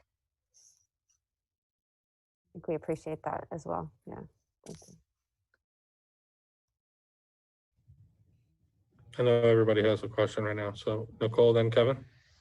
I'm wondering if you guys could speak maybe a little bit more to what the plan would look like for families on Wednesdays, where we might be headed with that piece of the puzzle. Right now we are, this plan is Monday to increasing learning Monday, Tuesday, Thursday, Friday, and keeping remote instruction on Wednesdays. Now, we also understand that some of our children are back 4.5 days a week. So if there is if we've already brought kids back for another reason, you know, a student on an IEP or an additional service that they're getting, that would remain intact. So the current schedule wouldn't change for those kids. But right now in this plan, we're advocating Monday, Tuesday, Thursday, Friday for more in person. I don't know if anybody wants I think to we add. heard the, you know, sort of last week and the week before that the half-day approach would challenge family schedules. And so we thought it would be best to begin with the Monday, Tuesday, Thursday, Friday approach. And, you know, certainly we wouldn't rule out Wednesdays if conditions allowed. But we thought that the most prudent approach and the most family-friendly approach would be to begin with Monday, Tuesday, Thursday, Friday.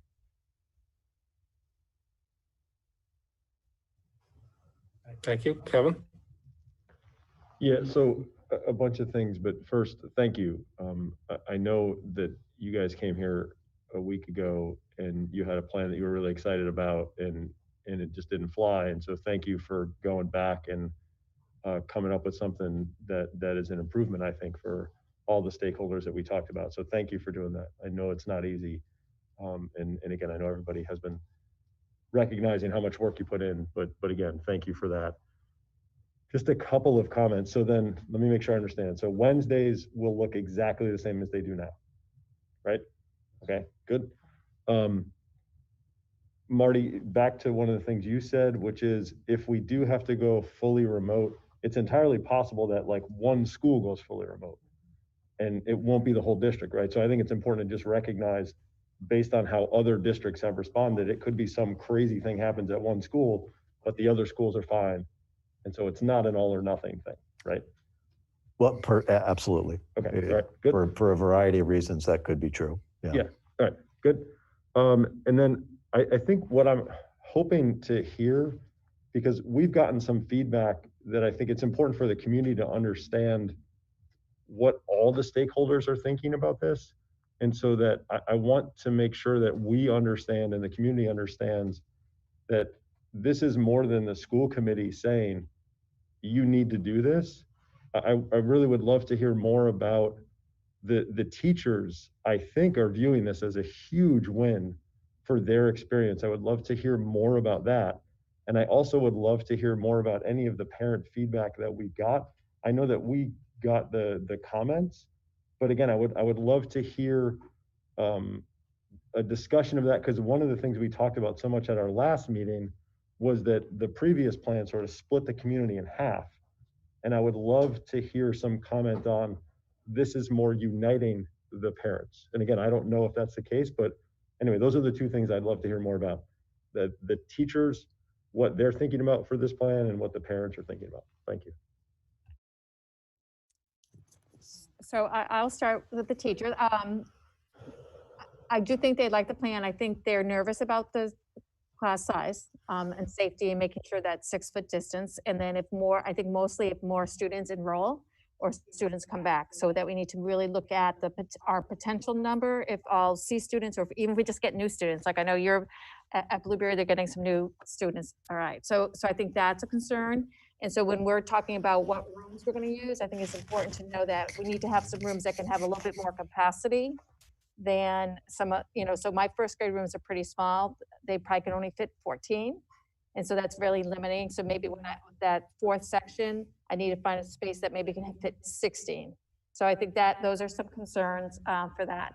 As far as parents, I think in the feedback form that we got, it was that many responses. And so we didn't ask, did you like the plan or not? We just would get their feedback. So I have to say it was mixed. There were some that liked the half day. There was some was like, why can't you just leave it like it is? There was some about remote, and there was some that was like, thank you for looking at this plan. So I don't think we have a solid feeling about which way a lot of people feel.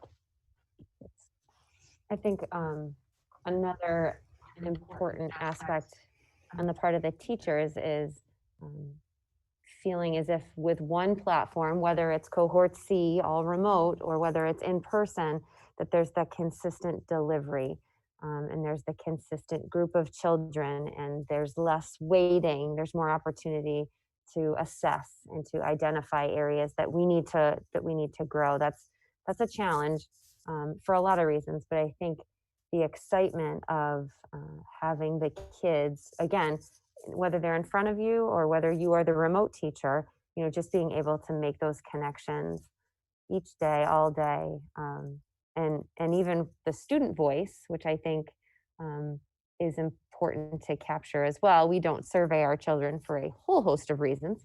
But when we do, when can we come, 4 days a week? I think there is also some excitement on their part. I also want to say for some children who will change their teacher, and that, they're also nervous. And they might be a little sad, and we're going to help them with that so that the next 8 months can be, maybe better than the last however many days. So I'm excited for the kids for that reason, for the families, because we know how challenging learning from a computer screen can be simultaneously while you're supposed to be in person, on other days. So going back and forth has been really, everyone knows that, challenging. So just being able to kind of minimize that is exciting. Our teachers have shared that with us. Yeah, I mean, I would agree with all that, Kevin, and I think any opportunity or any creative way that we can get students in person is appreciated by the teachers, and to do it again in a safe way. And I think the students as well, we hear students tell us they want to be in both cohorts. It's hard for them. It's difficult for them to be in school 2 days and then not see their teachers for another week. And for our cohort C students, I think there's a strong feeling that this will be a better experience for them. It's going to be a better experience for their teaching and for their learning.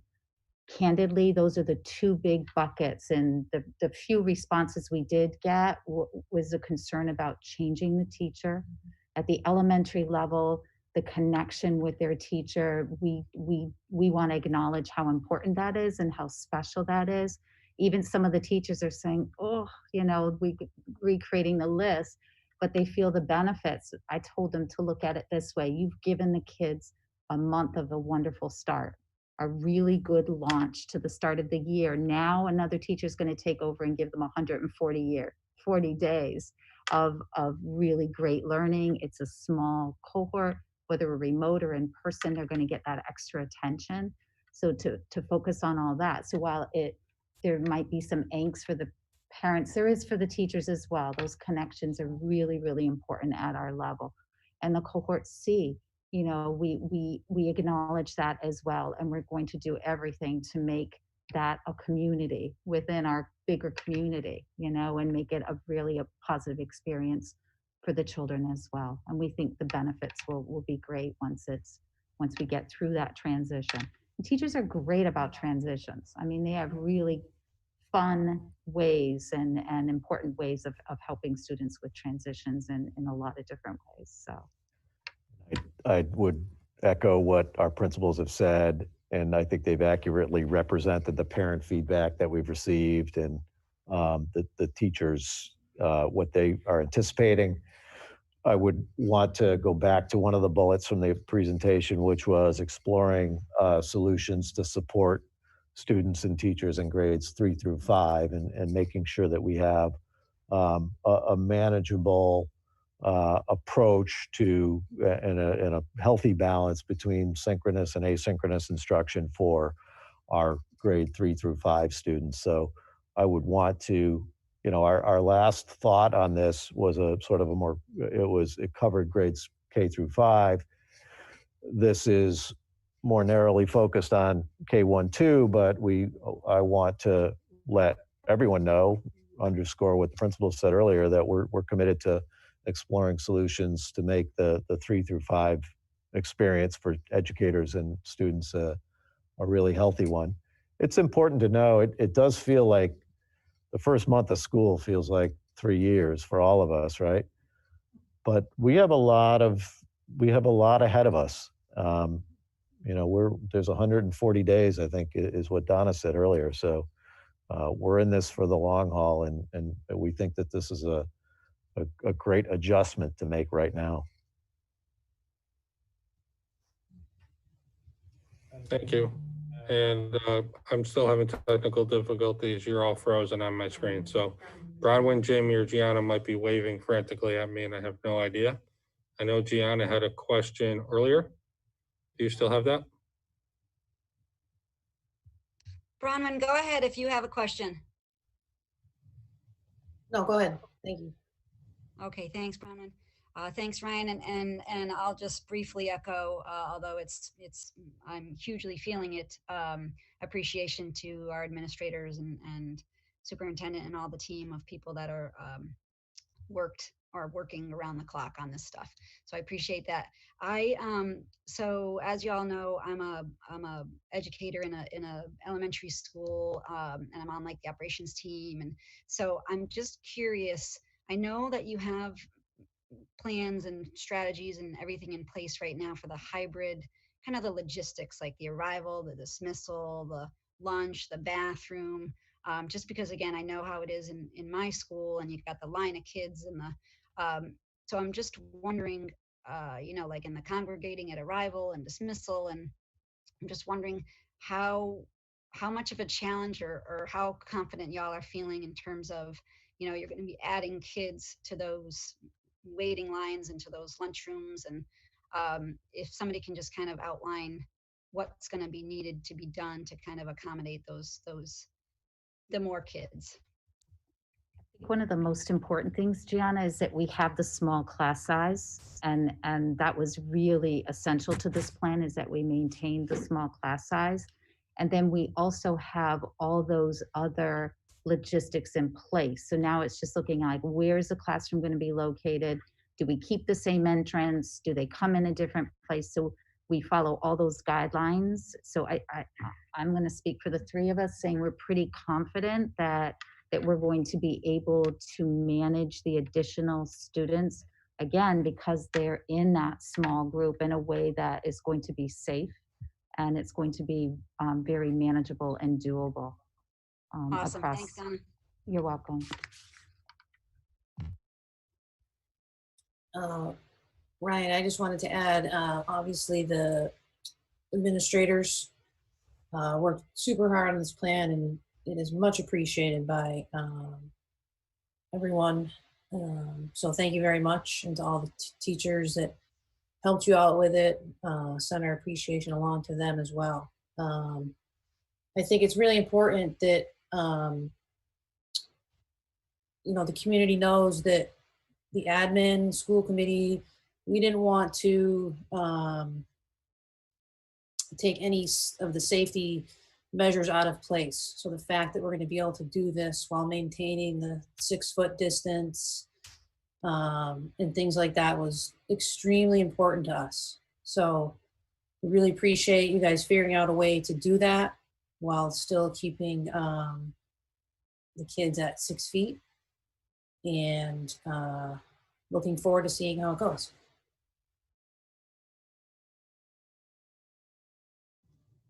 Thank you, Bronwyn. Jamie, if you have a question or a comment, you're going to have to unmute because I can't see you, or wave at Kevin in case he can.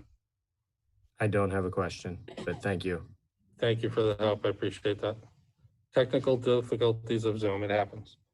Anyone else? Nicole? You can go first, Gianna. Go ahead. Oh, I just talked, Nicole. Go ahead. Okay. I'm wondering if you guys can speak to how the plan, because I know this new plan uses some of the staff that's already in the building in other positions.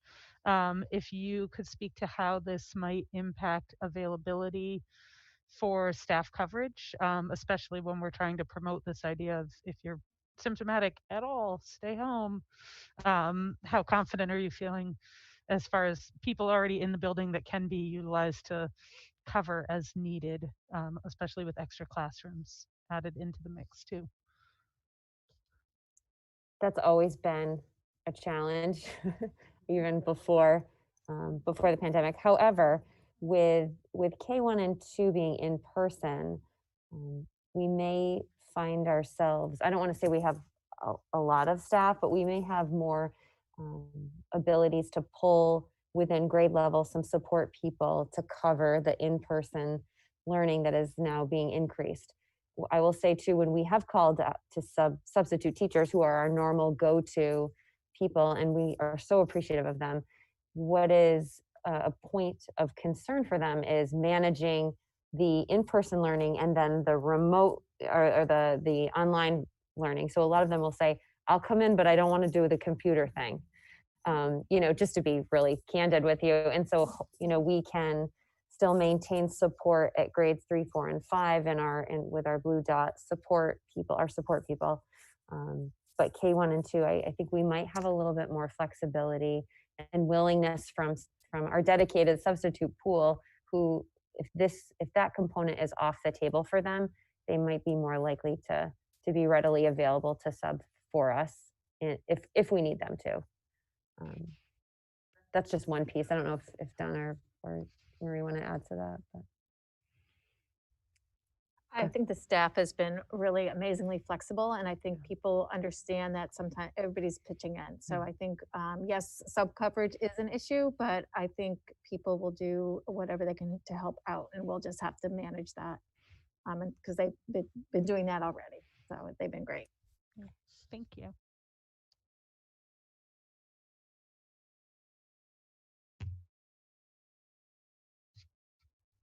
Ryan?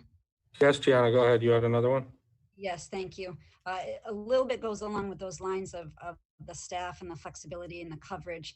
And I'm just wondering, I know superintendent and the principals mentioned a little bit about being flexible with parents or guardians having to drop off students in the morning, where maybe they're also having to figure out their older child being on a Zoom or something, at the start of the day, and then in reverse at the end of the day.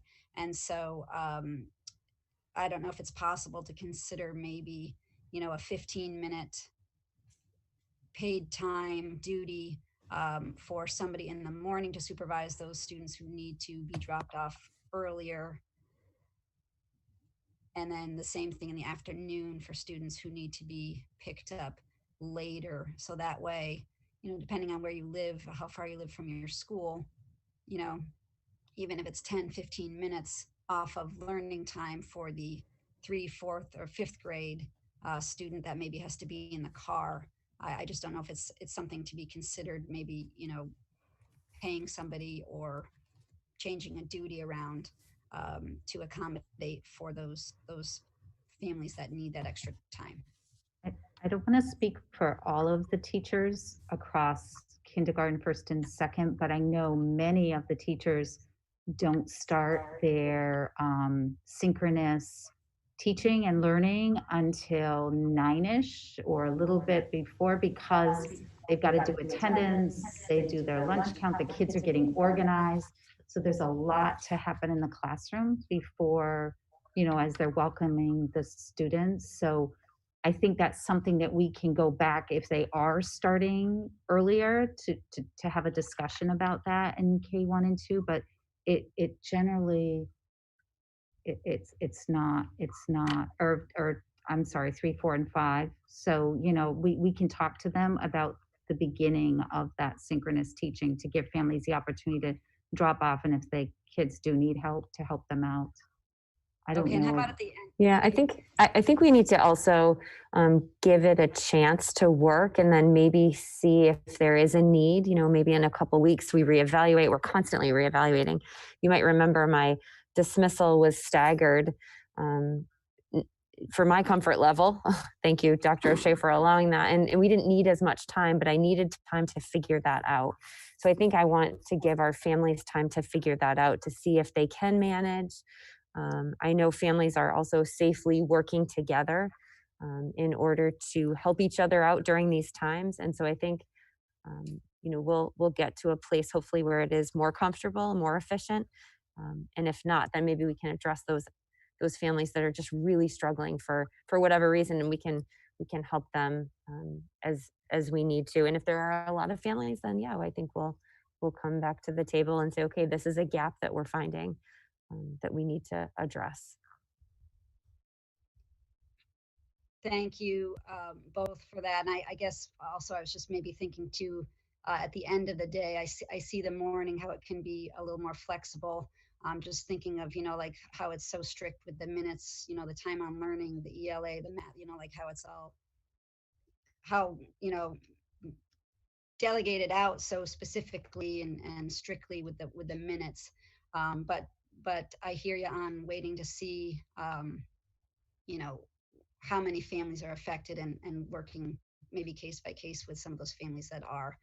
But, you know, 10, 15 minutes at the end of a day, if they're in that, you know, core content or any content really, could be a lot if it's every day.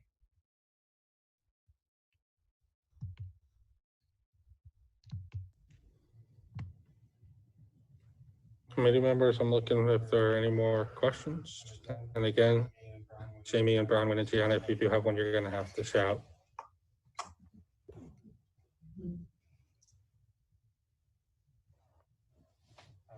I don't see any. Thank you for the presentation.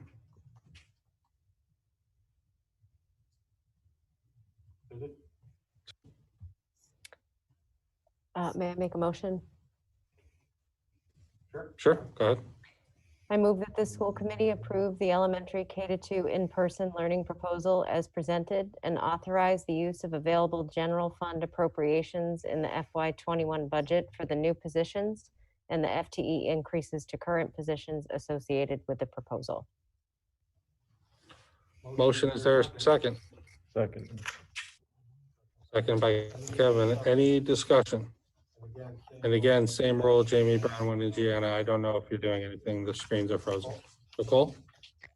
I know we talked about the target date of November 5th, but there being possibly shifting that might need to happen, or maybe adding in a phased in approach, et cetera. Does that need to be added anywhere? Can we just know that that's a thing? I think when Donna answered that, that wasn't of interest to you. The idea was you think you can do it and you just like to do it on the 5th. Is that accurate? And if there's a problem, With you'll the come back. caveat that if we need to, we'll come back and let you know. Yeah, I think based on the fact that it was part of the presentation and we mentioned that, I think we're good. Perfect, thank you. Any other comments? I'd like to say the thing I like the most about the proposal is from the beginning, since the summer, we've been talking about our goal is to get as many kids as possible in school, if safe, for as long as we can. I think the maps and the numbers indicate that COVID is coming. It's coming like winter, and it's in Springfield and it's in East Longmeadow, and it's unavoidable. But at the moment, we have the numbers that support doing this. And if we can get our youngest kids in front of the teachers twice as much, it makes a lot of sense. And the additional staff, small class sizes to around 14 is always good. The kids are going to get a ton of attention again for the youngest learners. That's a fantastic thing. So I think it's a helpful idea at this point. I don't think I would have to say, honestly, I don't think it's going to last very long because I do think the winter season and the colds are coming, but as long as we can do it, I think we should, because it is going to benefit those kids a lot more than the remote has. Any other questions or comments? Bronwyn, Jamie, or Gianna? Nope. Seeing none, we'll call for a vote on the motion. Susie? Yes. Nicole? Yes. Kevin? Yes. Jamie? Yes. Bronwyn? Yes. Gianna? Yes. And yes for me. Thank you for your presentation. Can I I just, could take off my mask and just give it a big smile. Thank you. Thank you so much. We really appreciate it. And I guess my last comment is that I don't want us to, this is wonderful. It's wonderful for the children, the teachers, we're thrilled. I just want us to be mindful of our 3rd, 4th, and 5th grade students. And if there was any way we could do this and scale for them, we would, you know, and we're going to continue to think about some options and choices for the children in 3rd, 4th, and 5th grade. But thank you so much. We really, it's wonderful. Thank you.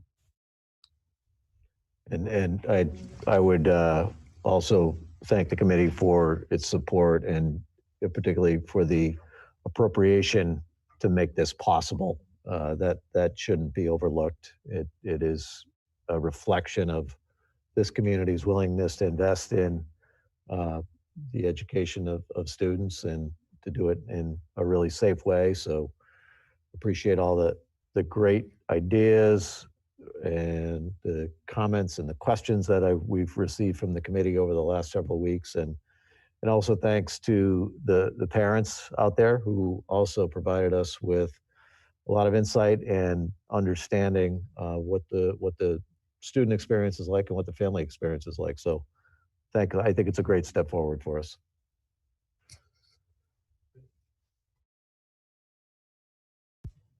So I skipped our school committee announcements and recognitions. I realize now that I'm looking at it because I had notes for myself to write. So I apologize to the committee for that. Any announcements and recognitions that anybody would like to put out there? Ryan? Kevin? Gianna, you have one too? I called on Kevin first. Next. Kevin, go ahead. Kevin, no, Kevin was telling me he had nothing. So Gianna, go ahead. Okay, thank you, Ryan. I just wanted to congratulate, I was able to attend the virtual Hampden County District Attorney Youth Advisory Board celebration on Sunday. And 3 of our Longmeadow High School students were participating. And it was just an amazing celebration of all of the Hampden County high school students who will participate in this Youth Advisory Board, but they do these incredible social justice and community service projects. And Bridget Duquette and Thomas Caloris and Rachel Schwartz were all there to be celebrated. And so I just wanted to say congratulations to them and to thank Longmeadow High School for allowing them to participate in this valuable program. Thank you. Anyone else? Nicole? I just wanted to say thank you to all of our students and faculty and community members who are working hard at the middle school and high school levels to make so many extracurricular options available to our students and give them the opportunity to engage in new and creative ways with programs that are really, really important for a lot of our kids over the years. So thank you for all the work you guys are putting into that. Thank you. I'd like to add that boys soccer team had a big win last night, and they are currently having a fundraiser. If anybody's going to order food, order from Grapevine, say Longmeadow High School boys soccer, and give the booster club some money, because the boys, the defending state champions, who will not get to actually defend their state championship due to COVID, are doing well, and they're having a fundraiser. So go to Grapevine. Anybody else? Kevin? I want to plug fundraisers. The music department is doing their fruit sale. So order your fruit from the music department. They would really appreciate it. Thanks. Fantastic. Susie? I know Dr. O'Shea sent out an email to the community, but the Leaf Gala, the virtual gala, we'd like to, continue to promote that. The early bird pricing is still underway until October 26th. So get your tickets and get a nice meal in that you can pick up and support a great cause. Thank you. Great. Thank you very much. Next item on our agenda are the administrative reports. Marty, you have more? No more. Muted, I think. I can't tell because I can't see you. All set. Thank you. Okay. My report. I do have a few things that I would like to mute you, Marty, that I would like to add. One thing is a reminder about all the surveys and the emails we receive. We appreciate them. They are a data point. It's a good reminder that we're asking your opinion, not because we don't trust the administration for bringing us presentation after presentation. As we mentioned a few times, change is going to happen, particularly this year because of COVID. But we do get good ideas from the emails, and we want your opinion about the ideas that are being put forth. So we appreciate it. It is an opinion data point. It's to remember that it's don't look at it as an instruction to tell us what to do, but it's to tell us what you think, and we appreciate that. Also, get your flu shot. CVS is having them. I went today, and it's free, and it's a real quick process. You can just sign up when you're there. So get a flu shot. And please, so we can't go. Please vote. The election is coming up right now. Hold on, I had it up on my phone here. There are varying times where you can go to the Greenwood Center on Maple Road, and you can even start voting now. It opened up on the 17th, and early voting goes through the 30th. So please go vote. It's very important for you to do that. Have your voice heard, like your emails and your surveys. The voting is the most important thing we can do. So please get out there and do that. Student report. Maxim, are you still with us? Yep. Yes, sir. All right. Sorry. All right. So I will be mostly reporting on clubs today, a lot of clubs. So I'm going to start with Key Club. I talked with Senior Miranda Valenga, who is part of the management there. So Key Club is currently meeting over Zoom. They had their first general meeting this Monday, which went well. They had a lot of people. In fact, they had to split the meeting into two groups. One met at 7 to 7:30, while the second one met from 7:30 to 8. Right now, they're trying to find ways for members to help the community remotely, which is, of course, difficult due to the nature of the club. But they are working hard to continue the presence of Key Club in the community. For example, their first project that members can be involved in is a clothing drive for the Springfield Rescue Mission. And they're currently brainstorming more ideas. So then Climate Change Club, I talked to, I think, the president of that club, Junior Ella Barton. The club is currently working on thank you videos for veterans at the Holyoke Soldiers Home. And they would like to find a safe way to host a food drive for people struggling with food insecurity right now. Next, the Model UN. I talked with the president of that club, Senior Brian Levrock. They just started meeting this week virtually, as with all these clubs. The pandemic has impacted the club a lot. Most of their conferences have been switched to virtual, and some are doing hybrid events. The positive is the cost of these events has gone down due to not needing hotel rooms. And as with many of these clubs, I'll be talking, I guess, with admin. They need some clarity on plans for the future events, like whether or not these clubs will be able to participate in events that aren't virtual, in state or out of state, because a few of these clubs have these type of events. The Stock Club is a new club with the president's senior, James McLaughlin. So it's a new club this year, and they just finished with the planning. They're starting hybrid, meaning they're meeting once a week, alternating Tuesdays and Thursdays, so that each cohort has a chance to be in person one week if they would like, and then remote the next week. They would just be tracking stocks, looking at portfolios, making presentations, and analyzing and predicting trends. The Lend a Helping Hand Club, and I talked with student Rachel Schwartz for this. The pandemic has affected the club because one of the main goals of the club is to get students volunteering at homeless shelters and soup kitchens in Springfield, but they can't do that this year. So Lend a Helping Hand has been brainstorming alternative ways to give back to the homeless shelters to give to the homeless shelters in Springfield and learning what they're in need of. So they decided that they are going to make masks to donate to the shelter, as well as making cards to boost the mental health of those suffering due to the pandemic. They have also been brainstorming ways that they can set up a safe canned food drive for the shelters in Springfield. I think a few of these clubs could collaborate on that because they all seem to have the same idea. Uh, the Science Olympiad Club, so far they've met virtually a couple of times and they have their officers in place. The officers are working on getting paperwork so they can participate virtually in a number of events. At this point, they're not planning to attend any in-person events, but they're planning to compete virtually. Right now, they need to figure out fundraising so they can participate, especially since bake sales and other in-person fundraisers are off the table at the moment. Drama Club, I talked to the senior Katie Ryan, who's part of the club. I think she heads that club. All of their meetings have been through Zoom, and they've been doing little weekly tasks that relate to acting. The pandemic has definitely put a wrench in things for them, but especially because acting is something that requires a lot of interaction and connection, but they're making it work, and hopefully they can have something to present by the spring. Film Club. They just started, and all of their meetings need to be done remotely. As of yet, they have not been able to watch a film together or have discussions together, but they've had several meetings where they talk about films, their favorite interesting scenes, etc. But that's just it so far. Chess Club. They've been playing chess weekly over chess.com. GSA, so that's Gay Straight Alliance Club. Senior Brooke Moss, I talked with for this. The club has transitioned smoothly to being virtually, but they're definitely missing some of their activities that they can't do virtually. For example, group craft projects. They've been planning the LGBT History Month posters that they usually put on the walls of the school this time of year, but now they will be doing them virtually and hopefully getting them where students can see them. Also, they elected their slate of officers this past week. And like most clubs, they're doing a bunch of planning on what they want their club to look like this year. Impressions. So Impressions is the LHS literary magazine.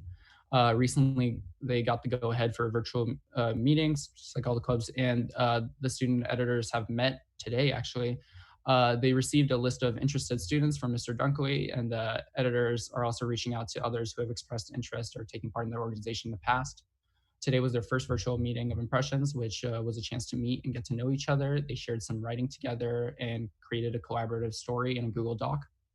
The main priority in the fall is to keep getting students together for creative work and to start thinking ways to share it with the larger community.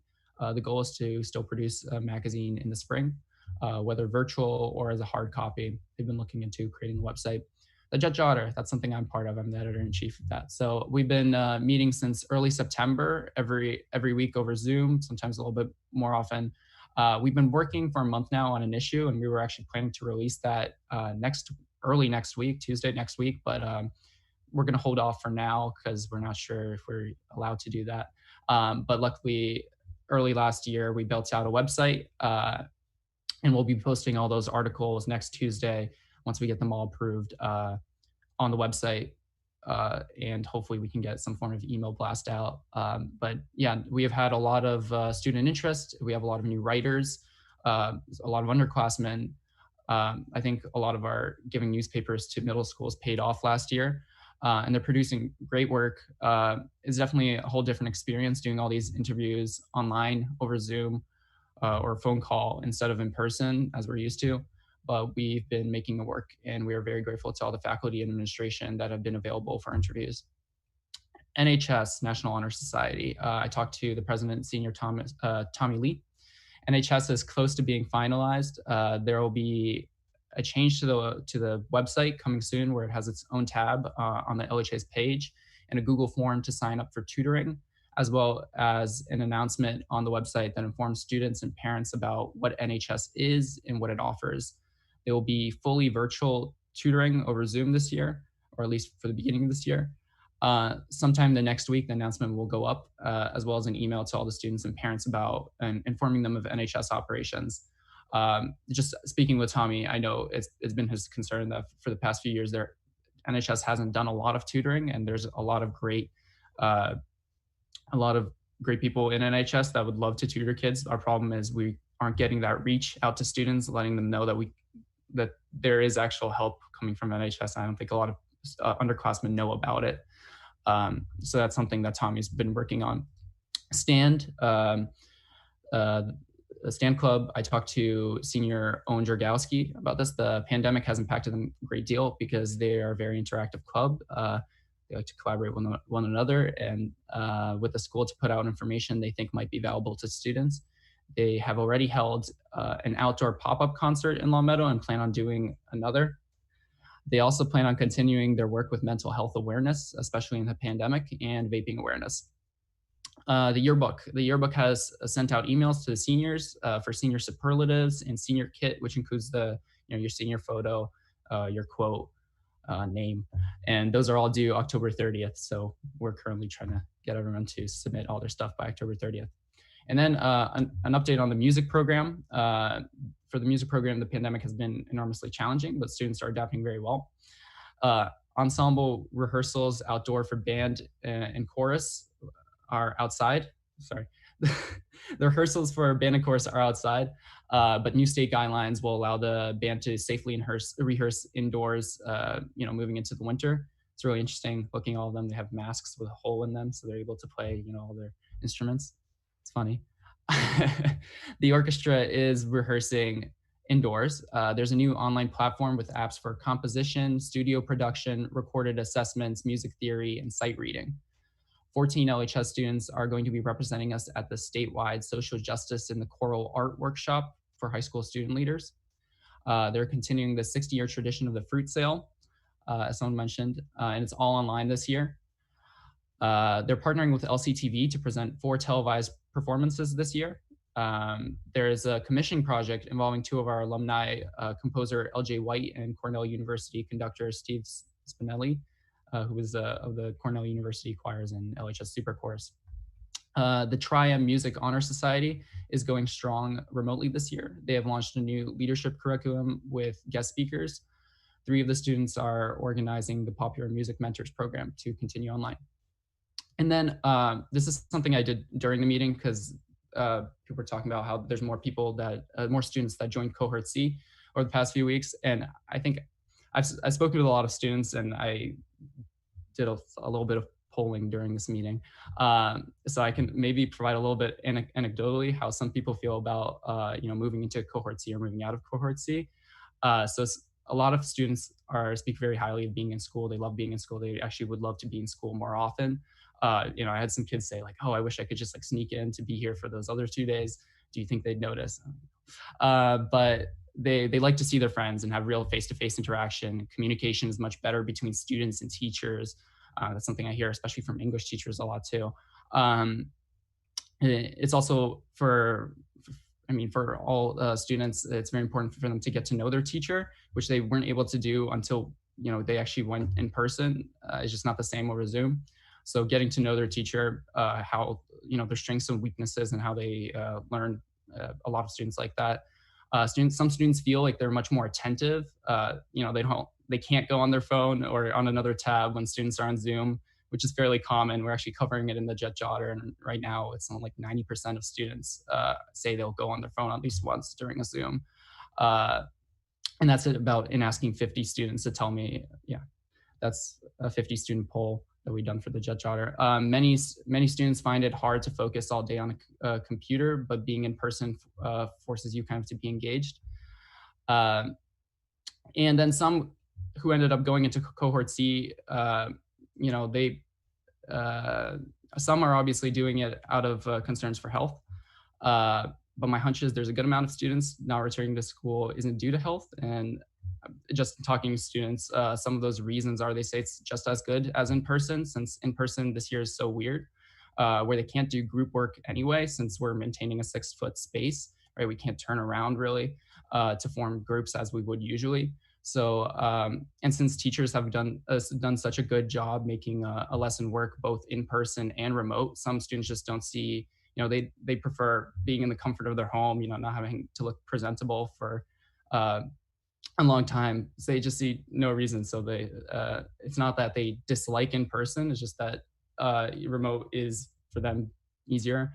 So for some students, it allows more time to sleep. especially students from like myself who have to walk or bike to school. It also removes the need for transportation. Some just feel they learn better by managing their own time at home. Also, the classes being 70 minutes for some people, an hour and 10 minutes is longer than usual, and for some students, it just feels like school goes on forever. So some of the students that I've talked with are definitely not doing it just out of health concerns. But I was hoping maybe some anecdotal evidence. I talked to some students during this and I put together some notes helps. But I can say that all the students really, seniors and juniors, love going home for lunch. That's been very popular. Yep.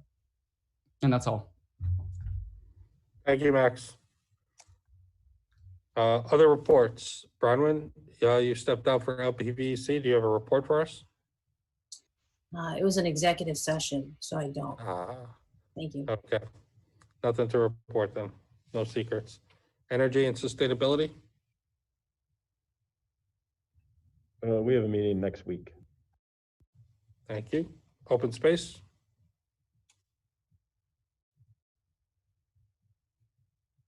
Still can't see me. All set. Nope. Oh yeah, I can't see anything. You're either frozen or it's blank, so I got nothing. Thank you. Subcommittee, next up on our agenda is the Finance Subcommittee report. Tom? So I will try to be efficient talking through these next couple items on your agenda from Finance Sub. The first item is the FY22 capital project list that is in your packet for consideration tonight. Just to give a very brief background on the process. Once it's approved at school committee, it goes to the town manager, who collects all of the requests from all the departments, makes a recommendation and sends that on to capital planning committee, who then vet the projects that are recommended through dialogue with the requesters, and send back a recommendation to the select board sometime in the winter for inclusion on the annual town meeting warrant. There is the appropriation is within the town's budget of approximately $2 million to fund projects that get approved at town meeting. As you can see from our list, most of our projects are facility or technology related. Unfortunately, both Nick Jorgantis and Nick George couldn't be here tonight, but I will try to answer any questions you have. Finance Subcommittee did review and discuss the prioritized projects last night. They did not make a motion to recommend because they had a question that I will answer as I go through the prioritized projects that are on the list for tonight. And then the items that are on the subsequent pages are just additional projects. There's approximately 50 something projects total that are represented on the list. And many of them have been on here for years. We're lucky to get a couple projects every year approved by town meeting. This past year, I believe we have 5 projects that have been approved for funding and are in initial stages of getting off the ground. So our first project in terms of priority order is a investment in moving our core technology infrastructure. So the head end room is located here in the high school in an area carved out of the boiler room down in the basement. Not ideal space for where your head end room should be located. It most certainly could be problematic for us if there were ever an issue related to boiler or water failure that could take the systems offline, not just within the schools, but across the entire town. So we've been looking at this for a year plus now, trying to figure out the best way to address that in terms of either fortifying the area that is down there until a more permanent location can be identified, and or possibly looking at creating a structure somewhere where we can house this vital equipment for the town's operation. Second item is removal of the glass doors on the display cases. A few years ago, we had one shatter. They're currently locked shut with signs on them to not touch them. So it's just a safety concern that they're still in place. They're not allowed to be open or closed. Some of them have been removed in the art area so that they can display student work, but they're just open. The third item is a boiler replacement at Center School. This would complete the all of the boilers in the 3 elementary schools. Each of the schools have 2. So this last project would be a replacement of all 6 boilers, which will hopefully keep us in good shape for a number of years. The fourth item is replacement of the current data backup and recovery system. There's so much in the news these days of ransomware attacks and other data-related issues. We currently do have a backup system. It most certainly it works, but it most certainly could benefit from being updated. It's a legacy system. It's not really designed to or set up for the virtual server structure that we currently operate under.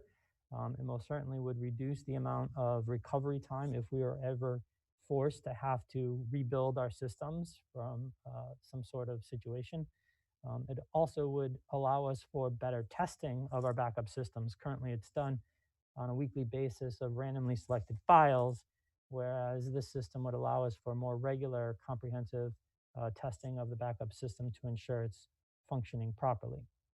The fifth item is the replacement of air handlers here at the high school, specifically down at this end of the building that are in support of the administrative wing and the BTC area. These were not addressed when the building was renovated. It was decided that they would leave that equipment alone. So it is original to when this part of the building was added on. I believe it was late 70s. I'm not sure the exact year, but most certainly is up there in age. If they were to go down, the equipment is very difficult to get because a lot of it is no longer available. So it would have to be custom made. So we could be offline in terms of the HVAC systems for this area. And then the sixth item is the roof on the esplanade or the connector at Center School. That was part of the renovation back in the late 90s. And again, it's we've had to jerry rig to catch leaks within that building for a number of years. So it's definitely something that needs some attention. And then the final project is painting throughout the district. A few years ago, the committee authorized some use of end-of-year funds. It most certainly makes a difference. It's been on our capital request for years. Capital has indicated it's, in their view, more of a maintenance issue, but there is no maintenance budget around that can address all of the painting that's needed throughout the building. So we continue to submit it. I think just to understand, I think when we're looking at evaluating projects, we take a number of things into consideration: health and safety, sustainability, cost avoidance, quality of life, just to mention a few. So those are kind of areas that we're thinking about when we're trying to decide how to prioritize projects and bring them forward for your consideration each year. So I'm happy to answer any questions you might have in regards to the projects that are listed in the priority section and or any of the ones down below. My last comment is just on the very end are projects from FY21 that were approved at last annual town meeting. That there are 5 projects related to the schools. Again, they're in very beginning stages of process. So, but I could try to answer any questions you might have in regards to those also. Any questions?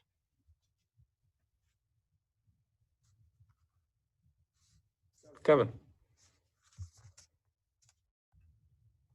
I'm just curious to hear from folks on finance sub about if they support all this, because Tom said they didn't vote. So, yeah. If I could, there was a question that finance sub asked specifically regarding project number 4, which is the backup system that I mentioned. And it was around the urgency of needing this project in terms of funding and whether or not the Director of Technology, Nick George, felt we needed to act in a more timely manner than waiting to see whether or not it goes through the process and gets approved. I spoke to Nick and he's comfortable right now waiting and seeing what happens. We do have a system in place, as I mentioned, If it does not get recommended by capital for consideration, then he thinks we would maybe want to revisit the situation and possibly think of other alternatives for funding for the project. That was, I think, the reason, if I recall, and Jamie or Ryan or Bronwyn might maybe be able to add in more. Yes, I did ask about that, and I appreciate you getting that information from Nick George.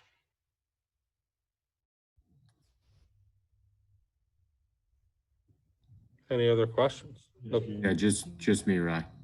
go ahead, Jamie.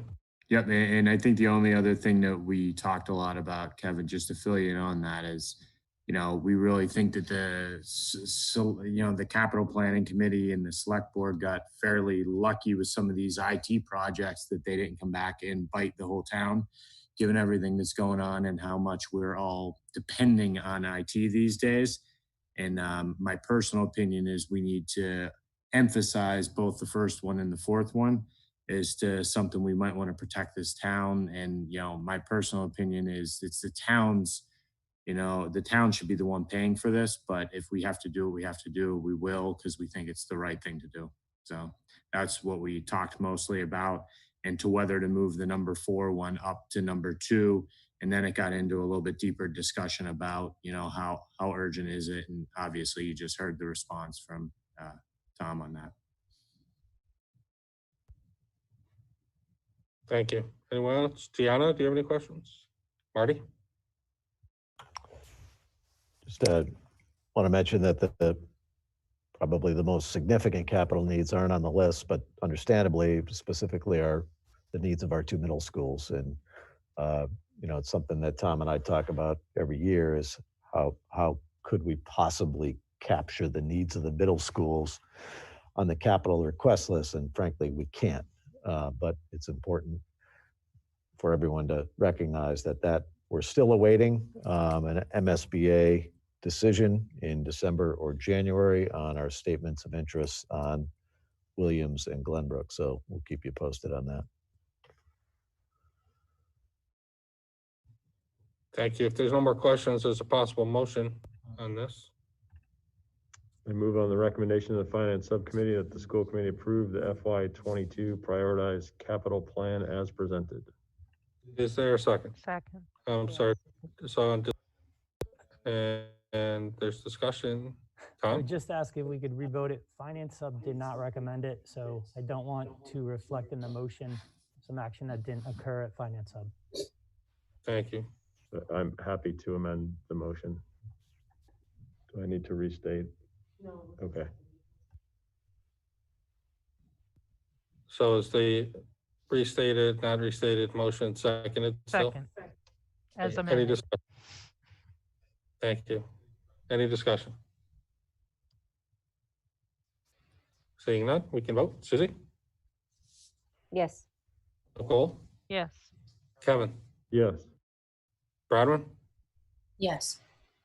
Gianna? Yes. Jamie? Yes. And yes, for me. The, Tom, second item? the second item on your agenda is the consideration for approval for budget transfers related to the FY21 grants and special revenues.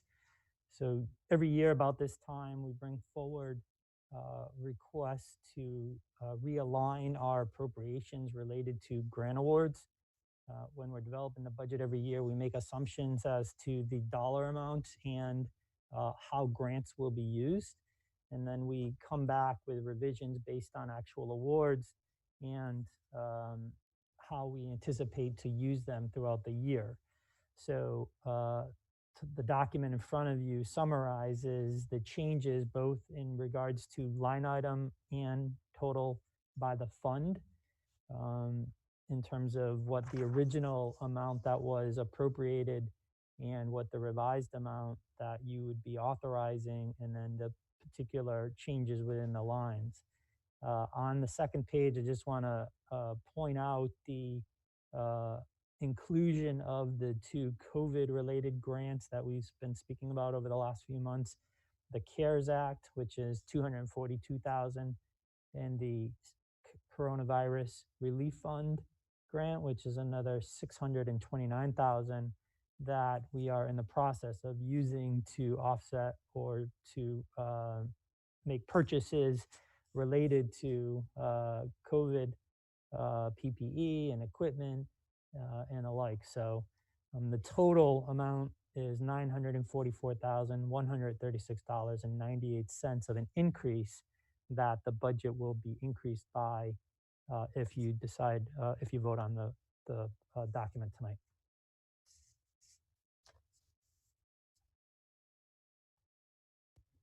Any questions on this? Jamie, anything to add from Finance Sub? Nope, except for this just normal, and Tom can confirm, this normal course of business. We do this periodically through the year, very normal procedure. The only thing different are the COVID and the CARES grants. So. And Tom, this was recommended by Finance Sub? Correct. In case someone wants to make that motion. I move on the recommendation of the Finance Subcommittee that the school committee approve the budget revision as outlined in the document FY21 Grants and Special Revenues Budget Revision Number 1, dated October 20th, 2020. Is there a second? Is there any discussion? Seeing none, we'll go to a vote. Susie? Yes. Nicole? Yes. Kevin? Yes. Bronwyn? Yes. Deanna? Yes. Jamie? Yes. And yes from me. Thank you, Tom. Paul, did policy sub meet and? It was, we're rescheduling, right? We're in the process of rescheduling. Fantastic. No problem taking something off the agenda. Next item is the calendar then. So I think this is mostly a sort of pro forma change. And Diane, I'd asked you to help me out. The school calendar was revised to reflect new conference dates. So the calendar in front of you, per your policy and per contracts, needs to be reviewed and approved. But if I remember correctly, and correct me if I'm wrong here, Diane, the only changes here relate to conference dates. Anything else? Correct. Okay. Nope, just elementary conference dates. Yeah. Anyone have any questions about the calendar? Possible motion if you don't. I move that the school committee approve the 2020-2021 revised school calendar as presented and dated 10/13/2020. Is there a second? Second. Any discussion? Seeing none, we'll go to a vote. Susie? Yes. Nicole? Yes. Kevin? Yes. Bronwyn? Yes. Gianna? Yes. Jamie? Yes. Yes for me. Possible motion if anyone's interested. I move that the school committee adjourn the October 13th, 2020 school committee meeting. Nope. Second. Oh, that's right, nope. wrong date. Why is that? Why did I read that date? Can I amend that motion? Please do. I move that the school committee adjourn the October 21st, 2020 school committee meeting. Second. Anyone want to second that? Yes. Any discussion? Seeing none, we'll go to a vote. Susan? Oh, wait, Oh, Jamie has sorry. his hand up. I can't see Yeah, it. real quick, before you ahead. adjourn this one, do Please. we need to talk about next week, or, before this is done? Are we having the meeting next week? Oh, When good we want to point. discuss that before we adjourn? Sorry. Oh, you brought it up at the right time. If you want to discuss the motion of adjourning tonight, has nothing to do with next week, but you asked us before we left, so we have things to discuss. You're gonna have policy when?